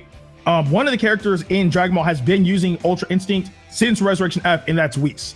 Right? All angels are able to utilize Ultra Instinct because they are just naturally insanely powerful, right? And it's already been stated that, you know, the term Ultra Instinct is the mastery of self-movement, right? If you utilize Ultra Instinct in its true form, you will not be harmed. There's literally no possible way you will take a strike. So if Goku does use Ultra Instinct, and I always try to, you know, be specific with terms, right? Because people call it Master Ultra Instinct. I call it Ultra Instinct because that's what it's actually called. And then Omen is also known, it's Omen in, I think, Japan, sign. Sign. But yeah, it's the sign of what's coming. Yeah. But Ultra Instinct sign is one thing. He can still take a hit, and we've seen it. Ultra Instinct, there is no way Goku's getting touched, no matter who it is.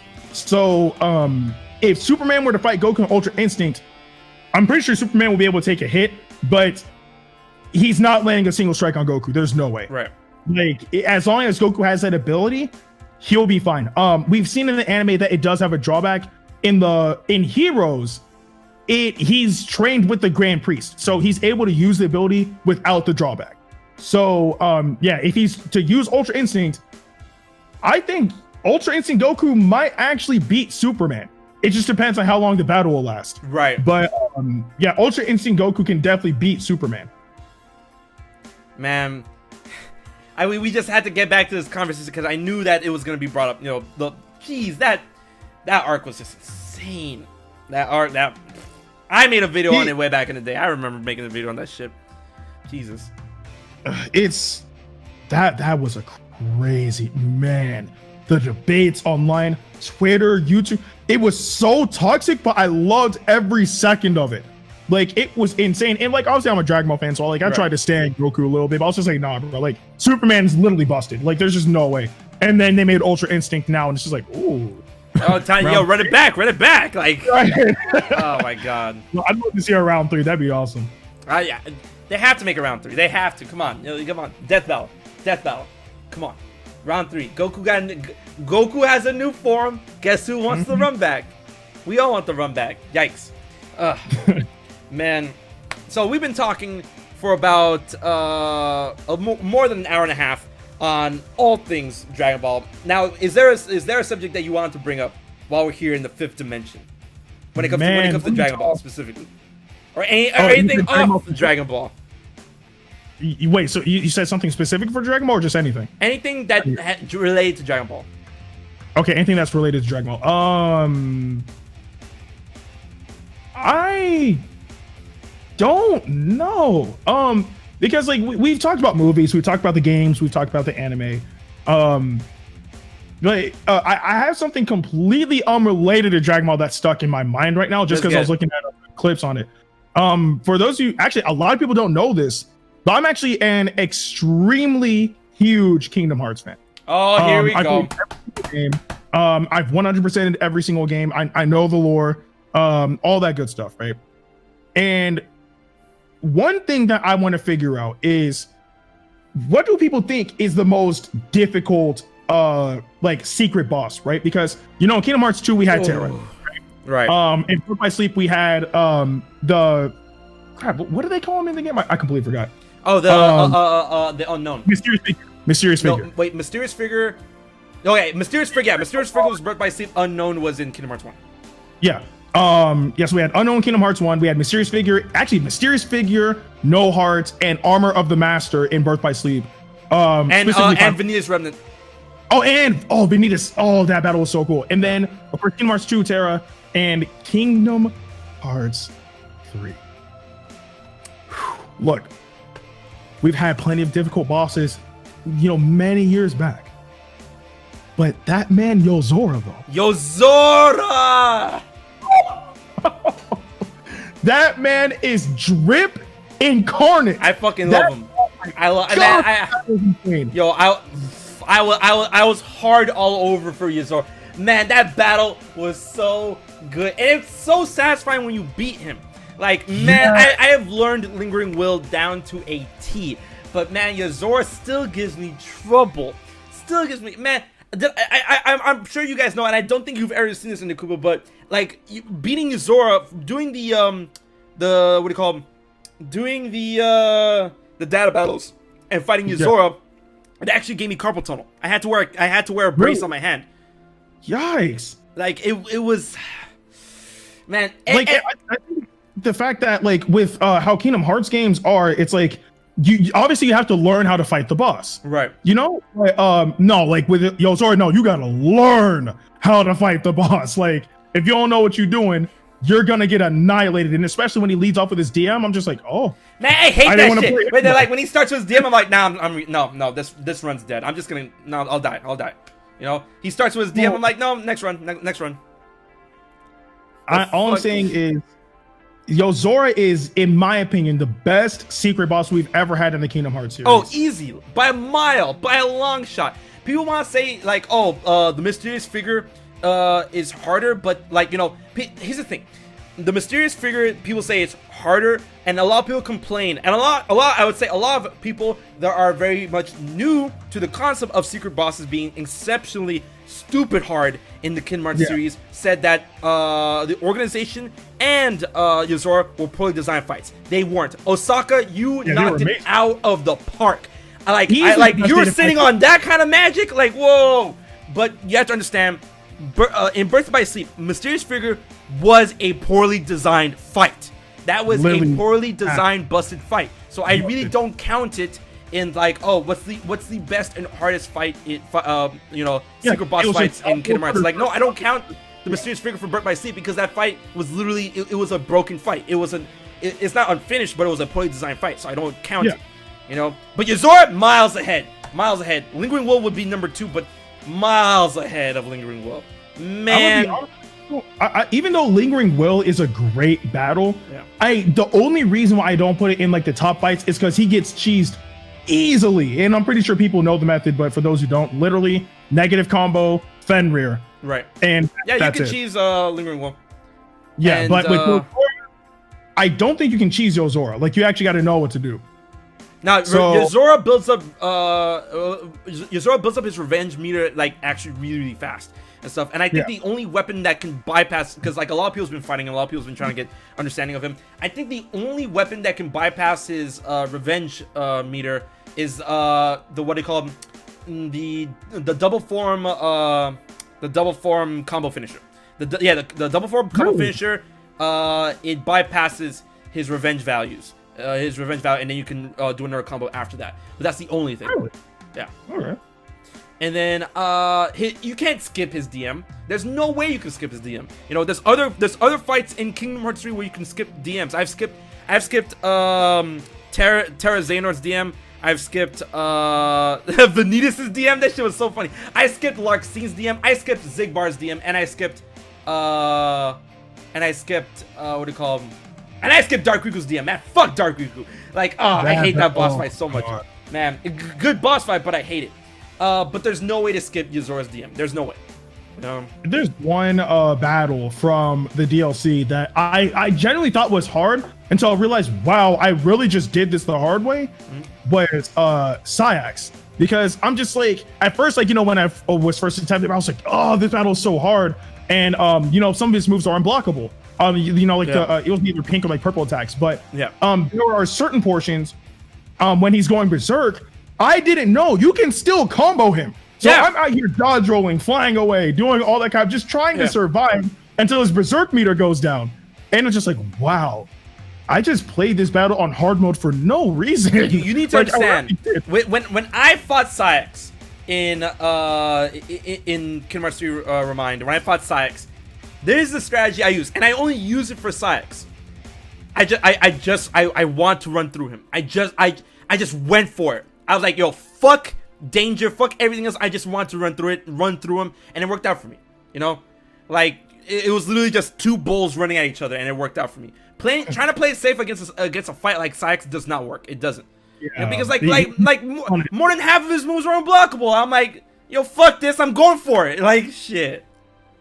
If there's I'm still surprised. I believe it was like some journalist that was just like, yeah, you know, the designs or the designs for the battles in the DLC were poorly made. Look, I mean, they you do have because you bad. Like, yeah, it's like they have the respective difficulty, but there's just no way you think those fights are poorly designed. You literally just get good, right? That's literally just you mad because you bad. You mad because you bad. Like, God, like when I see those journalists.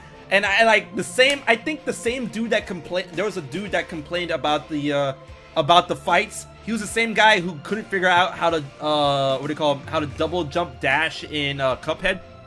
Oh, I remember that. Yeah.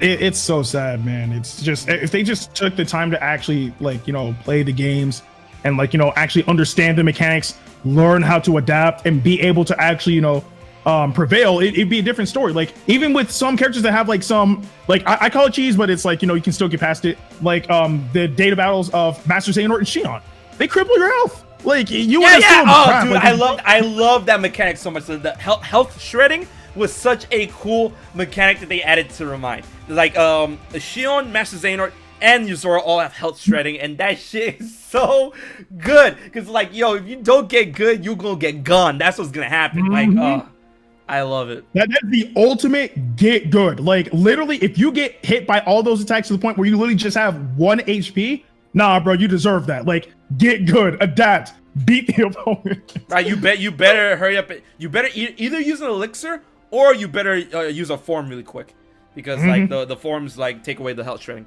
But man, when I'm honestly when Yuzora steals your Kupo coin, man, that's what you get for using Kupo coins in the first place, man. No, you don't understand, bro. I think it was like a few battles in, bro. Because like, okay, so when the DLC came out, I streamed it all on day one, right? Right. And when I saw that he was able to steal some health, so I was like, oh crap, like he recovers a ton of health from stealing mine. Right.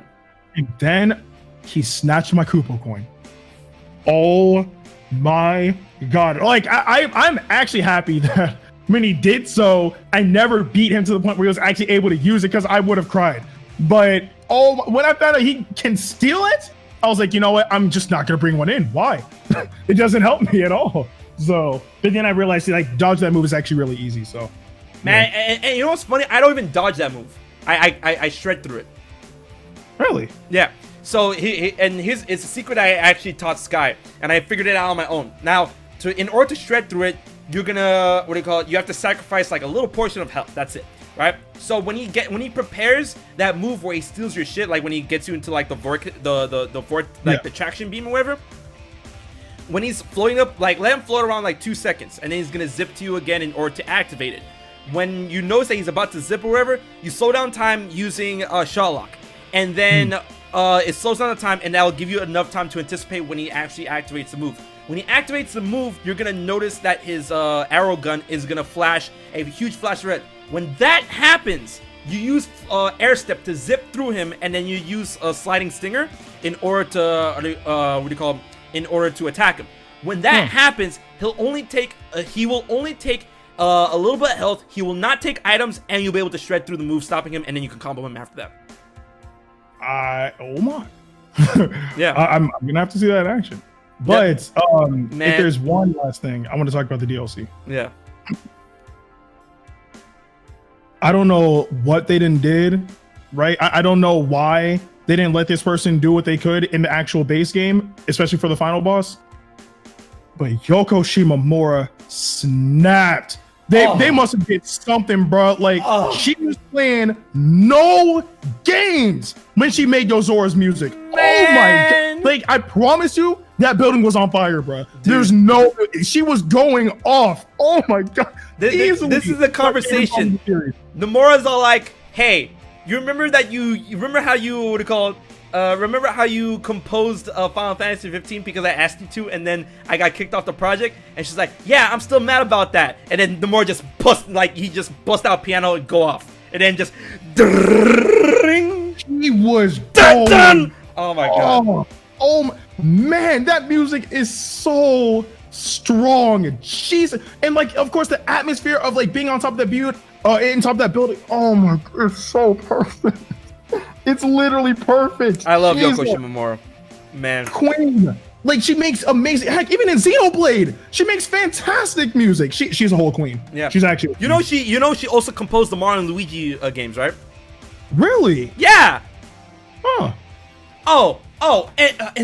Wait. We don't usually do this on the Fifth Dimension, but this is a special episode. Oh, Ndukauba, I gotta. Wait. Where is it? I got you. We're gonna pause this. All right. Now, I'm gonna send you a link. Okay. All right. Fuck! But I don't want you to see the link. It doesn't matter. Whatever. All right. And I'm gonna play. For the chat too. Don't worry. All right. I was just looking at with my peripheral, so I don't really see what it is. You know what I'm saying? But you have to click the link in order to like hear it, because it's a YouTube. No, I'm just gonna try to click with my peripheral, okay. So I don't see it. Wait, how are you're gonna hear it through my stream, or you're gonna hear it through the link I'm gonna send? I'll hear it through my end, but I gotta mute though because it'll be coming out my speakers. I don't want it like echo and all that stuff, but like I'll hear it. Oh, you'll hear it through the stream. Oh, okay, I can do that too. Okay, all right.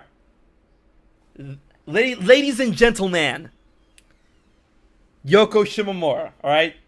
Ndukauba, just listen to it and tell me what you think when you listen to this, all right? Just let's go. I got you.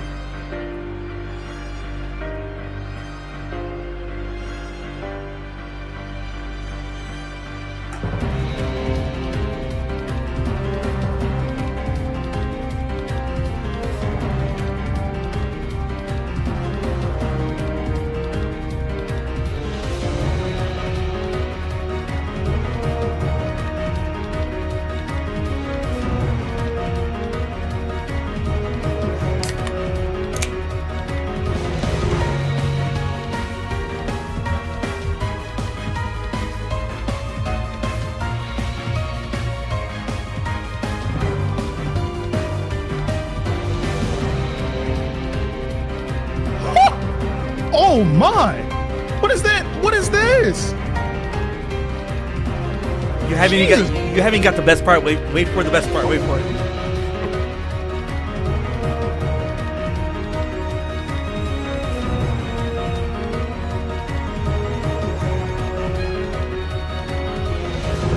All right, you want to talk about Yoko snapping? Here it comes.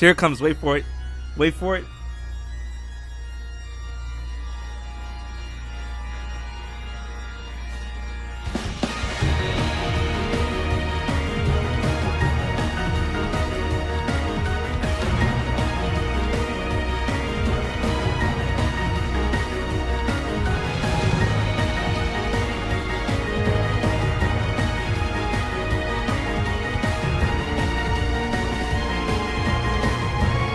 There's no way that's Mario and Luigi. People are saying that there's no.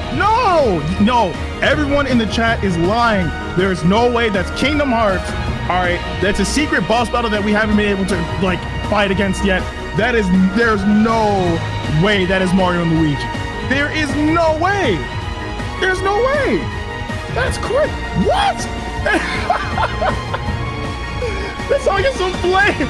Bro, Yoko Shimomura, whenever she hops on the track, she never disappoints. I don't know how she does it. You just listened to the musical stylings of Yoko Shimomura for the final boss theme of Mario and Luigi Paper Jam. There is no way. What in the world? I don't know how she does it. I really don't. Everything she touches turns to gold. Jesus Christ. That was some flames. All right, you know what? People, yo, the comment section of that video is insane. People are all like, yo, this is my favorite Kingdom Hearts track. And it's like, yo, your Kingdom Hearts is showing. It's like, damn, Yoko really got a type. She doesn't play, like, I think now that I think about it, like, any game that she's on, like, some of my favorite tracks are hers. Oh. Like, I'm remembering Final Fantasy 15. And she had 2 renditions of the song, the original, and then she had to redo the song. I think she just wasn't pleased with the first iteration. But the Klain battle theme. People clown on me for that. That song is the best song out of Final Fantasy 15. Easily. All right, Ndukauba, you're talking about songs that she's made, guys. Here's another one that she's made that she contributed to, and you'll be able to recognize it off the bat. Here's another musical styling of Yoko Shimomura. All right, are you ready, Ndukauba? Let's get it. Cheers.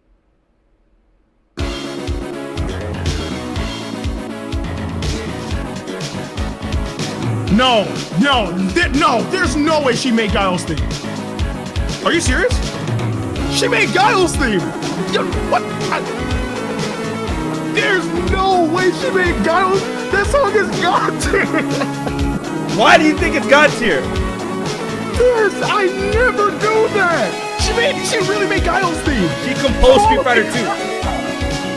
Oh my goodness. No, I'm searching that. No, you're capping. There's no way. I'm searching. You think I'm capping? You think I'm capping? Okay, let's see. Guile's theme. Before she got hired for Square Enix, she worked for Capcom. She really did it. This woman's insane. This woman's crazy. Oh my. Oh nah. Oh my. Yeah, so currently Yoko Shimomura is freelance, but when she started her career in video game music, she started at Capcom, and then she went over to Square Enix, and then she became freelance. However, Nomura loved her music so much and loved working with her, he constantly brings her back for Kingdom Hearts and personally asked her to compose Final Fantasy 15. Jesus. And then she gets freelanced by all these other companies, including Nintendo for Mario and Luigi. And Super Smash Bros. She did come back for Smash as well. Oh, I don't know. I don't know if you know. Wait. Are you a Banjo stan? I've never had the pleasure of playing Banjo. Oh, okay, then you wouldn't know. But she remixed one of those songs in Smash. Yeah. Huh. Oh, I have to go back. No. Now we gotta play it. All right. If you're trying to run a match real quick, I'm right here. Oh, I'm trying to run a match. Hey, last time we fought, you did beat me. I played like trash that day. All right. Only here in the 5th dimension, we're gonna run a match to listen to that music. Only one match to listen to music. All right. I'll set it up. Okay. I gotta turn on my Switch. Dang, I gotta get out of Xenoblade. Oh wait, no. If you don't want to do all that, we won't. Oh no, come here. No, I want the run back anyway. All right. Let's see. Make sure I save this game. Oh. Here you have it, folks. Only here on the 5th dimension. All right. Okay. Cancel. Where's Smash?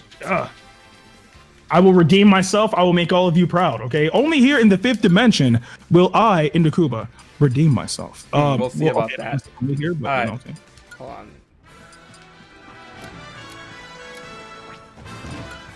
This one. Alright, you're gonna let me choose stage or not? How do we even do that? Go. Alright. I mean, we can just like pick the same stage and then just pick the song. Alright. Alright, yeah, that's fine. Alright, so you're gonna make a room? Do you want me to make the room? Because Psycho Soldier, you know what I'm saying? That song is amazing. True. I'll make the room. All right. I'll make the room. This is weird. Like, we're supposed to be here talking about Dragon Ball. I was not. I mean, we can't talk about Dragon Ball. Did you guys see that video I posted today? You know, so a lot of people took that video the wrong way. But that was just me. What do you call it? I'm gonna name it Fifth Dimension. Okay. Yeah, go on. I think because I saw that video, and I mean, we already like know the obvious truth. Like, Goku is never coming to Smash, but if he were to come to Smash, there would be nothing to beat that. It's so vast, like it would be insane. And Lord knows, Goku would easily be the most snapped character, if not the most snapped, then one of the most snapped in all of Smash, because the fact that if they gave him Ultra Instinct, actually no, that's just too broken. Nah, they're not gonna give him Ultra Instinct. But I mean, even at that, Super Saiyan, he has Instant Transmission, Flight. What else? Kamehameha, Spirit Bomb. They could give him Meteor Combo. They could give him God, there's so Kaioken Assault. There are so many moves that they can give him. It would be insane. Oh, how the fuck do I change stages? Am I what the fuck? Oh, am I having issues here? I think you probably took that option off for something. I don't know. Let me see if I could mess with the rules. I don't think you can deal with stage rules on here. I think I can. Right here? Oh, there goes stage selection. Hey. All right. Where is it? Oh wait, it's fuck. See, this is why I don't like making rooms, because I'm so dumb at this kind of stuff. All right, I'm gonna try again. All right, more settings. Stage. All right. People were saying I can see Goku in Smash. No, Goku is never like the only thing close to Goku we're getting in Smash is Hero, and not even from Hero himself. The Mii outfit we got for Hero, like what is it? The like the fighter outfit or whatever. Yeah, that kind of looks like Goku's gi. Yeah, that is the closest we're ever getting to Goku in Smash. Like period. Like it's already big enough that Akira Toriyama has like his own creations in Smash. That's a big deal, right? So. Yeah, like people really took it the wrong way that I was like it was some sort of like news type video, but it was more of a discussion based talking about why Goku couldn't be in Smash or like Goku's stand in Smash. And you guys need to understand that Sakurai already stated that we're keeping it to video games things because like he named Goku by name. And another thing about that you have to understand is that dealing with Shueisha and the licensing of the licensing for all things Dragon Ball, that is a licensing nightmare that I doubt Nintendo and Sakurai really want to deal with. All right, choose what do you call Spiral Mountain with Treasure Trove Cove. Okay. I see. This is the track. This is a track composed by Shimomura. Well, I mean remixed by Shimomura. Let's get it. Okay. I'm gonna have to mute though so I can actually hear it though. How's yours?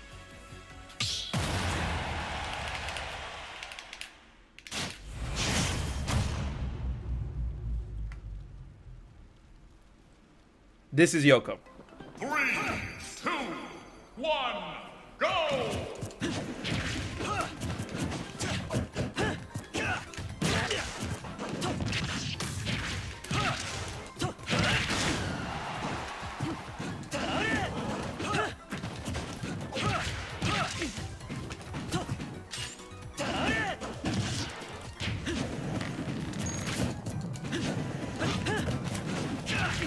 Oh, fuck.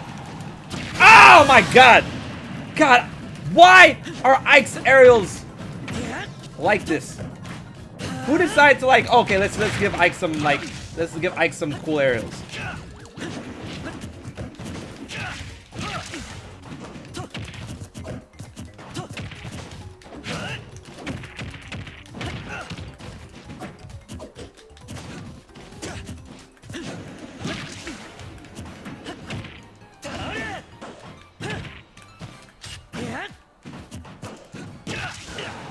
Oh, whoa, I'm getting some laxities. I have no idea why it's lagging so hard. Right? Oh. Yeah, I don't know why it's lagging so hard. What the heck is going on? Man, fix Smash Online. Fix Ultimate Online. Hashtag. Desperately need it. Oh. Come here. Yeah. No, you.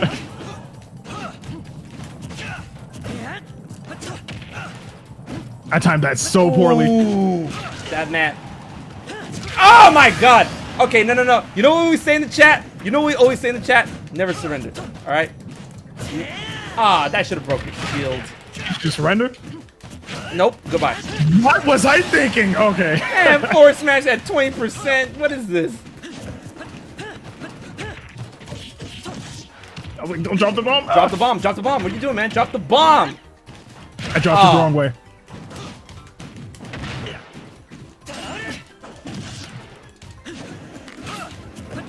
Really? Oh! Ooh, what do you hope to Yeah. achieve? Okay. Oh, thank goodness. What? What do you think? Please just run up and grab. Dope.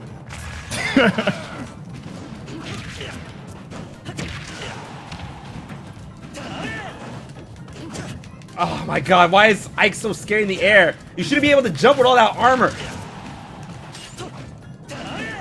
No. Oh, that was far enough. Woo-hoo-hoo, mama!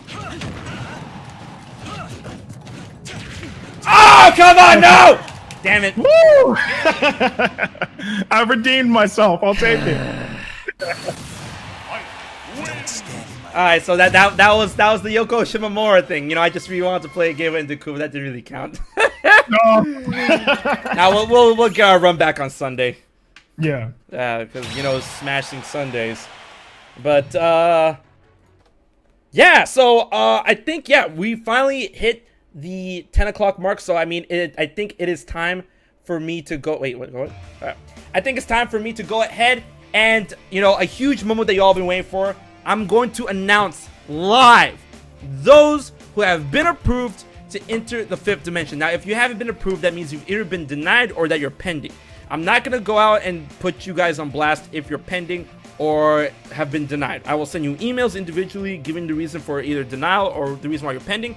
And if you are pending, that means that you are up for approval, but you have to either give me more information or, you know, work on something. Now, denied means that I don't have enough information to give you pending or approval. So, you know, what's up? So let me go ahead and give a tweet out really quick.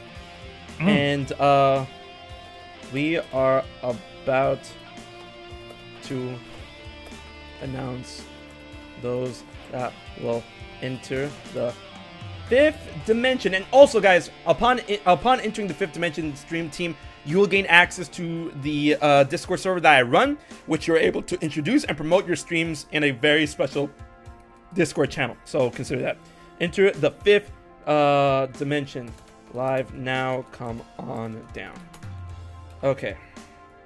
So first and foremost, for those who don't know, we do have some existing members within the 5th dimension, and I'm gonna pull them up right here, even though I do know them from the top of my head. Ha ha ha. So of course, me running the group. The first member is of course myself. The group. Oh god. The first member is myself, HMK. How you doing? Welcome to the 5th dimension.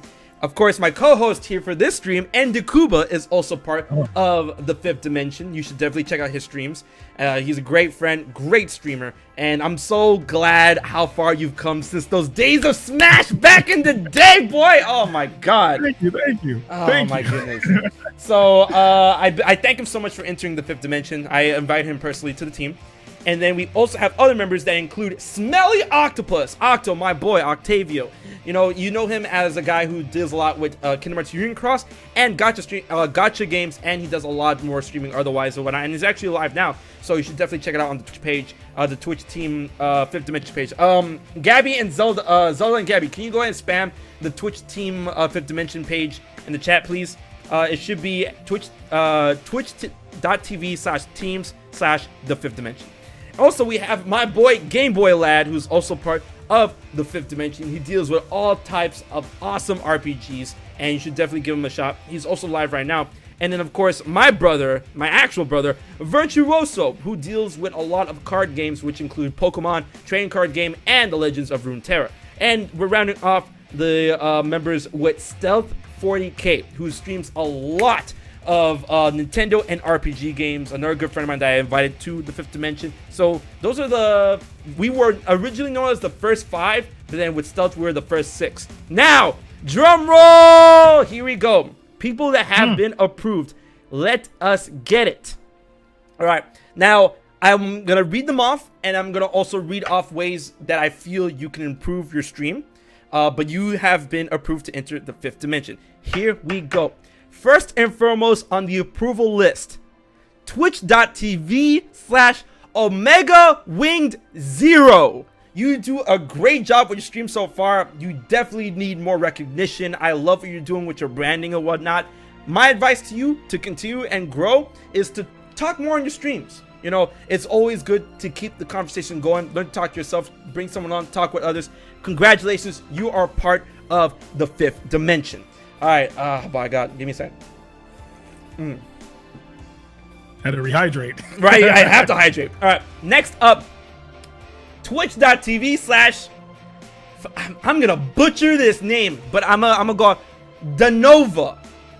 But it's twitch.tv Denova FRFX. All right, thank you so much for applying. You do an amazing with your streams and whatnot. My advice to you is tinker with 60 FPS. See if you're able to run it. You know, see if your capture card or your gameplay can run at 60 FPS. Other than that, you know, streams are tight, and I feel you need more recognition. But tinker with 60 FPS. All right, let's get it. Number 3, twitch.tv/Tevi Bear. I was impressed with your streams. You need more recognition. You are welcome and enter the Fifth Dimension. My advice to you is the same advice that I give Denova, which is tinker with 60 FPS. I feel that would give a great boost to what you need on your streams. Tinker with that. Welcome to the Fifth Dimension. All right. Now, next up, twitch.tv/Mr. Juan Up. I love that name. Can I say that I love that name, Mr. Juan Up, but Mr. Juan Up. Awesome stream, awesome stuff that you got going for. My advice to you, talk more on your stream. It's always good to talk more. I feel that, you know, that will bring in more people to conversate with your chat. Don't wait for your chat to bring up things. You know, learn to talk to yourself by yourself, and that will help create conversation for people to come to your stream and to talk with you back. All right, you can't expect people to ask you, like, talk to you first. You have to, you have to talk first, and then they talk to you back, and then you talk to them back. All right, so Mr. Juanup, thank you so much for applying. You're part of the Fifth Dimension. All right, next up, twitch.tv/Player Michaelis. I hope I'm saying that right. Michaelis, Marvelous Michaelis. Thank you so much for applying. Super impressed with your streams. You need recognition. I've noticed that your gameplay is not 60 FPS, while other aspects of your stream is 60 FPS. I understand that certain gameplay can cap at 30 frames per second, but when it can't, try to tinker with that in order to keep some consistency afloat with your streams. Thank you so much for applying. You're part of the team. All right, boy, I gotta hydrate. How long is the list? It's a long list. A lot of people applied. Oh, good. All right. Here we go. Next one. Twitch.tv/Sumi1717. I love your stream. I love the energy you put into everything you do with the stream. And I know this is something that you want to work on in your application. You told me you wanted to work on this. And I feel that's a great way to work on ASAP. That once you get this done, like, the world is yours. And that is your microphone quality. If you focus on improving that, you got it, right? You got it. So I would definitely prioritize, like you said, microphone quality. But Sumi1717, thank you so much. Also, guys, by the way, after the stream is when the invites are going to start going out. All right. So make sure to look at your Twitch settings dashboard and stuff for the invite to the team. All right. Now here's an interesting addition in terms of what you can improve and stuff. All right. It's twitch.tv. Oh God. Twitch.tv/NannerTV. That name is hilarious. I love the aspects of you've got a lot of things going for your stream. The one thing I would improve is bit rate. Mess around with your bitrate settings on whatever streaming program that you use, whether it be XSplit, OBS, Slobs, or, you know, if you use something other than that, which is crazy. But I would mess around with bitrate. All right, I would definitely try to increase the bitrate, because when you stream at a lower bitrate, it doesn't matter if you're it doesn't matter if you're 60 FPS or 720p. If you go at a lower bitrate, it's gonna look blocky, and that's one thing I noticed with your stream. So I would try to up the bitrate, considering your limits on what your internet is. Mess around with your bitrate. All right, here we go. Oh man, I know, like I know this person, you know, personally, and I feel that this person is gonna pop off once I say it. So I'm ready for that. I'm ready to like hold up. What do you call it? Like wait, Ndukauba. I'm ready to pull up my cell barrier, like shield on, barrier on. All right. Okay. So here we go. Twitch.tv, and like you guys in the chat should know this person. Twitch.tv/Zelda and Fairies. Welcome to the 5th dimension. I love the energy you put in your stream. I love what you're doing so far. Here's what I would try to get to improve on your stream: 60 FPS and up your bitrate. All right, you are doing a lot of great things with your streams, but 60 FPS, like increase to 60 FPS, up your bitrate. So that's the things I would tell you, Zelda and Fairies. And here we go, the next one coming right up. Twitch.tv/GameProdigy. Welcome to the 5th dimension. I love what you're doing. You need the recognition. But as with Zelda and Fairies, I would mess around with 60 FPS and upping your bitrate. All right, I love what you're doing with your channel. I love what you're doing with your, you know, with your streams. 60 FPS bitrate. Try to improve those two aspects, and you should be good. Now, here's the thing. There's 2 members on this list. There's 2 members on this list that I feel I couldn't find anything to have them improve on, right? And this is the first person on this list where I'm like, yo, welcome to the team. Wow. You need more recognition. That's it. And that is, the first person is Twitch.tv/Jashish. Jashish, welcome to the team. I don't have any advice for you right now.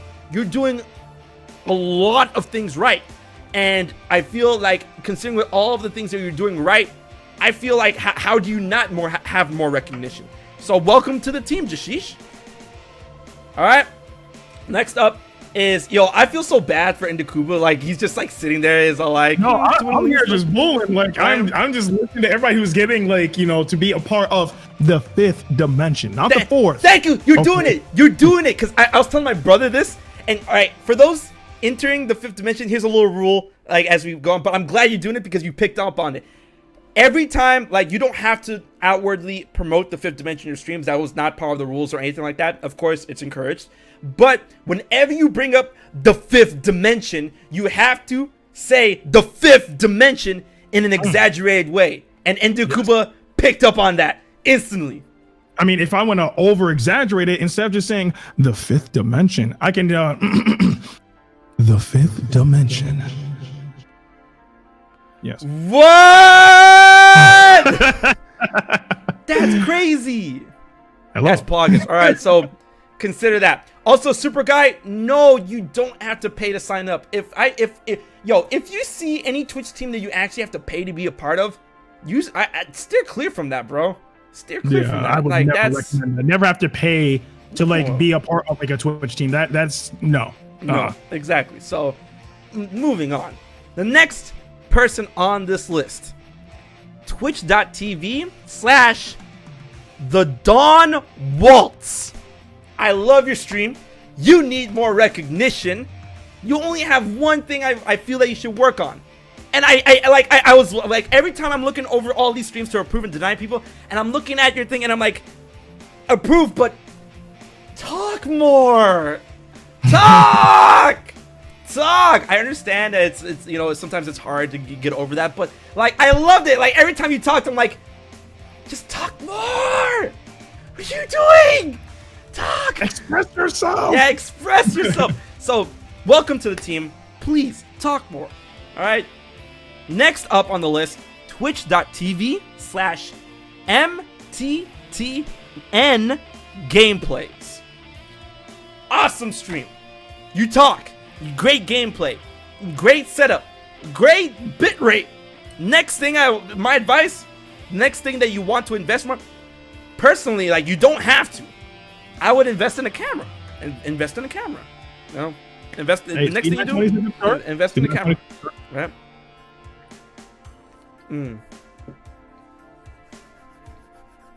All right.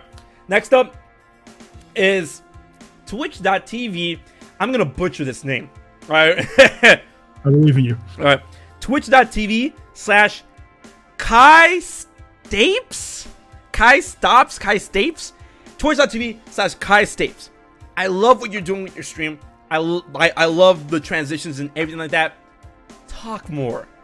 Talk more. That's all I would like for you to do. Talk more. Welcome. You're approved for the 5th dimension. All right. Next up. Let's go. Twitch.tv/AndyBrew48. Now here's a very interesting take when it comes to your stream, because I'm pretty I met you at PAX. Now when it comes to this, Andy Brew, this is what I tell you. All right, what I saw with your streams, you're approved. You're kind of like Metal Gear. You're kind of like Metal Gear Rising: Revengeance. I love that game. There was not enough of that game. Whenever you open your mouth, you have such good energy, and you have such great things to talk about. Talk more. Like, whenever you open your mouth, I'm like, all right. And then when you stop talking, I'm like, bro, what are you doing? No, stop. No, what are you doing? What are you doing? Come back. You have great energy when you're talking. Talk more and build up your brand a little bit. You could use some brand building, and I will give you pointers and hints towards that once you enter the 5th dimension on Discord. But yo, welcome to the team. Welcome to the team. All right. Oh god. Ugh. Next up on the list, and this is the second person that I feel like, I don't have any advice for, and welcome to the 5th dimension. All right. Twitch.tv/Alec and Stuff. Alec and Stuff. Welcome to the team. How do you not have more recognition? I can't give you any more advice. I love everything about your stream. Like, everything about it surrounding it is just great. Just welcome. But how? Welcome. Gee. All right. Next up on the list. This is a bit of a wonky one. Now, I had to do a little bit of digging for this, and for everything I've seen and considered, you're approved. And that is twitch.tv/jskeleton92. Now, here's a conundrum with this. It's one of those things where, once again, I have no advice for you when it comes to how you handle streams, because you handle them beautifully. However, as you said in your in your entry form, is that you haven't streamed on Twitch for a while, yet I was able to look at your remaining Twitch VODs that are there, and you were able to show me information on on what you streamed on YouTube, and your streams on YouTube are great. Now, this is a Twitch stream team, so you're approved, but stream on Twitch more. All right. Because I have to the members on this list, I have to approve in confidence that they will be streaming on Twitch, so that there will be content available for those who want to partake in the 5th dimension. So stream more on Twitch, and awesome, right? Now, this is the final person on the list. This is the final approval person on the list. Wait, did you say wow? No, I said No, I'm agreeing. Yeah. So the last person on the list for this for the first wave of approvals is twitch.tv/thesherb. The Sherb, I love everything about your stream. You energy, great. Branding, great. Streams, great. Bitrate, great. Lighting.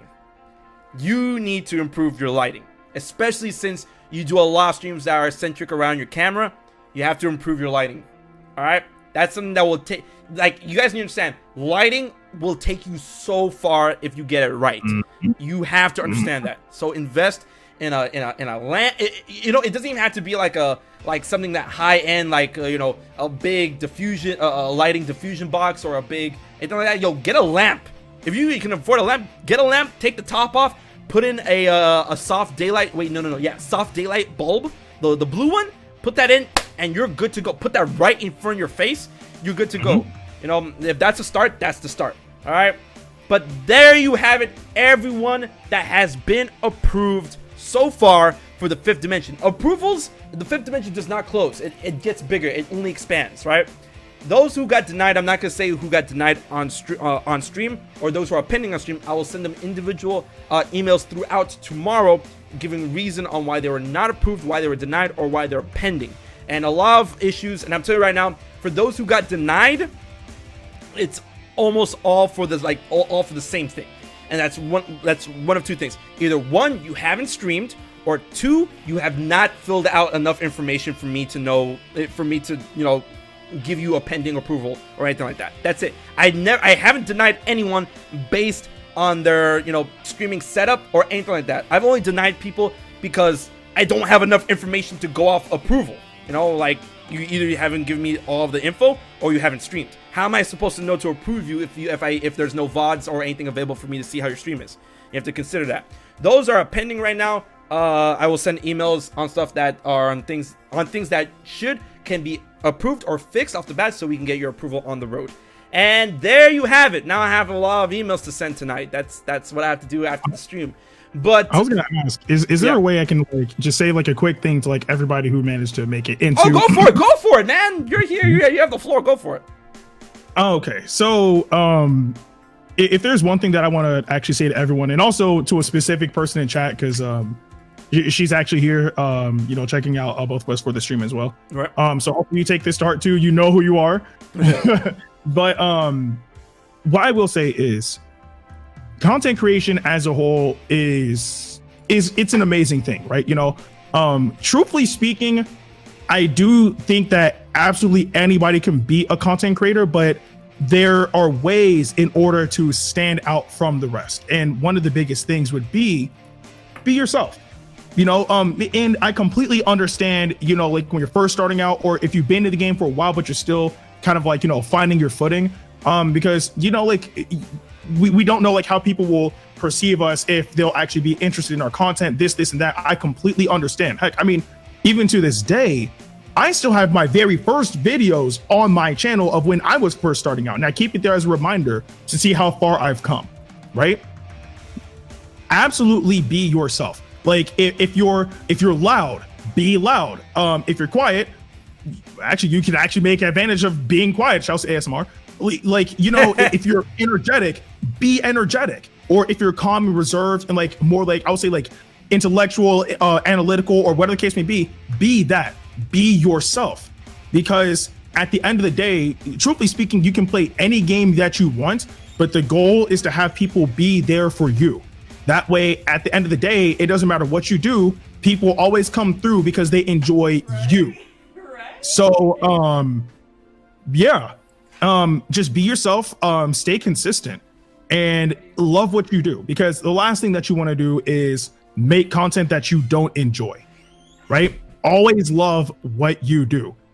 It's honestly, it's such an amazing feeling, especially because for all we know, some of you guys who joined the 5th dimension may have regular day jobs or whatever the case may be. For all you know, this could become your job if that's your goal.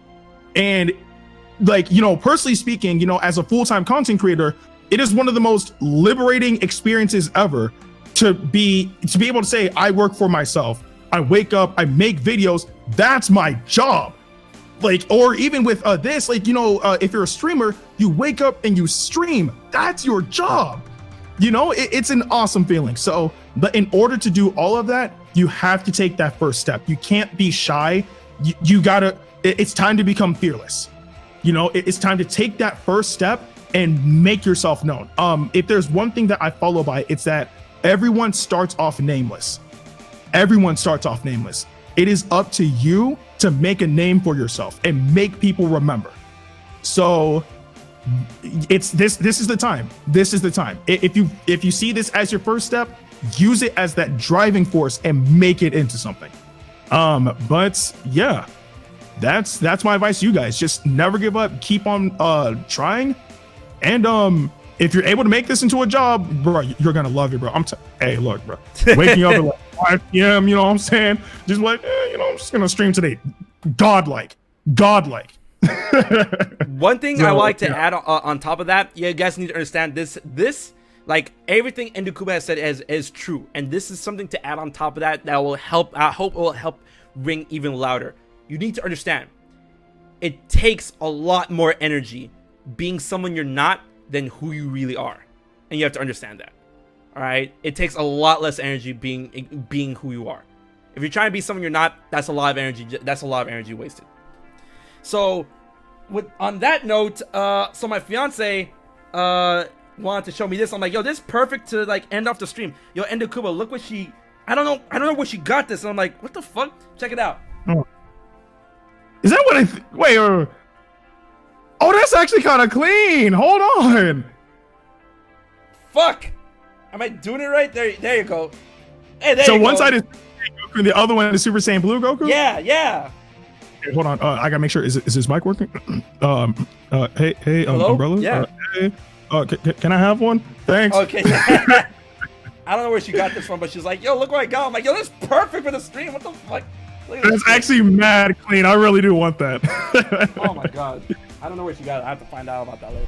And it's like cotton on the inside and like fleece. Oh my goodness.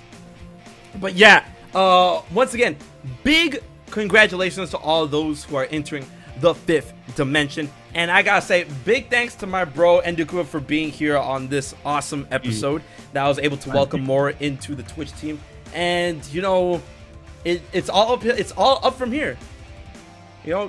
Never fear, dive deep, enter the 5th dimension. Now, before I sign off, I'm gonna let you go off, give your closing piece on where they can find you and all that good jazz. Okay. Hello everyone. Again, my name is Ndukauba. I do primarily Dragon Ball content on my YouTube channel, but I do stream a lot of variety on Twitch. You can find me on YouTube at youtube.com/c/Ndukauba. You can find me on Twitch at twitch.tv/Ndukauba. You can find me on Twitter at twitter.com/NdukaubaYT. Yeah, apart from that, I'm glad look, this was fun, bro. Look, when is round 2? When is round 2? I'll let you know. I'll let you know. Round 2 is always open. Round 2, we're always open to runbacks in the 5th dimension. All right, it's time. It is time. It is time. Oh my goodness. So guys, until the next stream, until the next episode of the 5th dimension, don't forget to follow your boy HMK and Ndukauba on Twitch, on Twitter, on YouTube, all that good jazz. This episode will go up live on YouTube tomorrow. And if you're watching off of YouTube, hi, welcome. Hello. All right. We'll see you guys next week, next Friday, for the next episode of the 5th dimension. So until then, this has been HMK. Actually, this is part of the 5th dimension. This is what we gotta do. This is exactly what we have to do. What am I doing? So we're gonna go ahead and raid Game Boy Lad with all the love. All right, we're gonna go ahead and raid our co-member, another member of the 5th dimension, and we're gonna go in and we're just gonna Spanish chat with the man. I need to make a 5th dimension emote. We're just gonna go in and say the 5th dimension. We're gonna do that after every stream because hopefully there'll be other 5th dimension members that are streaming. So we're gonna go ahead and raid our boy Game Boy Lad. So until the next stream, this has been HMK and Ndukauba, and we will see you again in the 5th dimension. Peace out. There you go.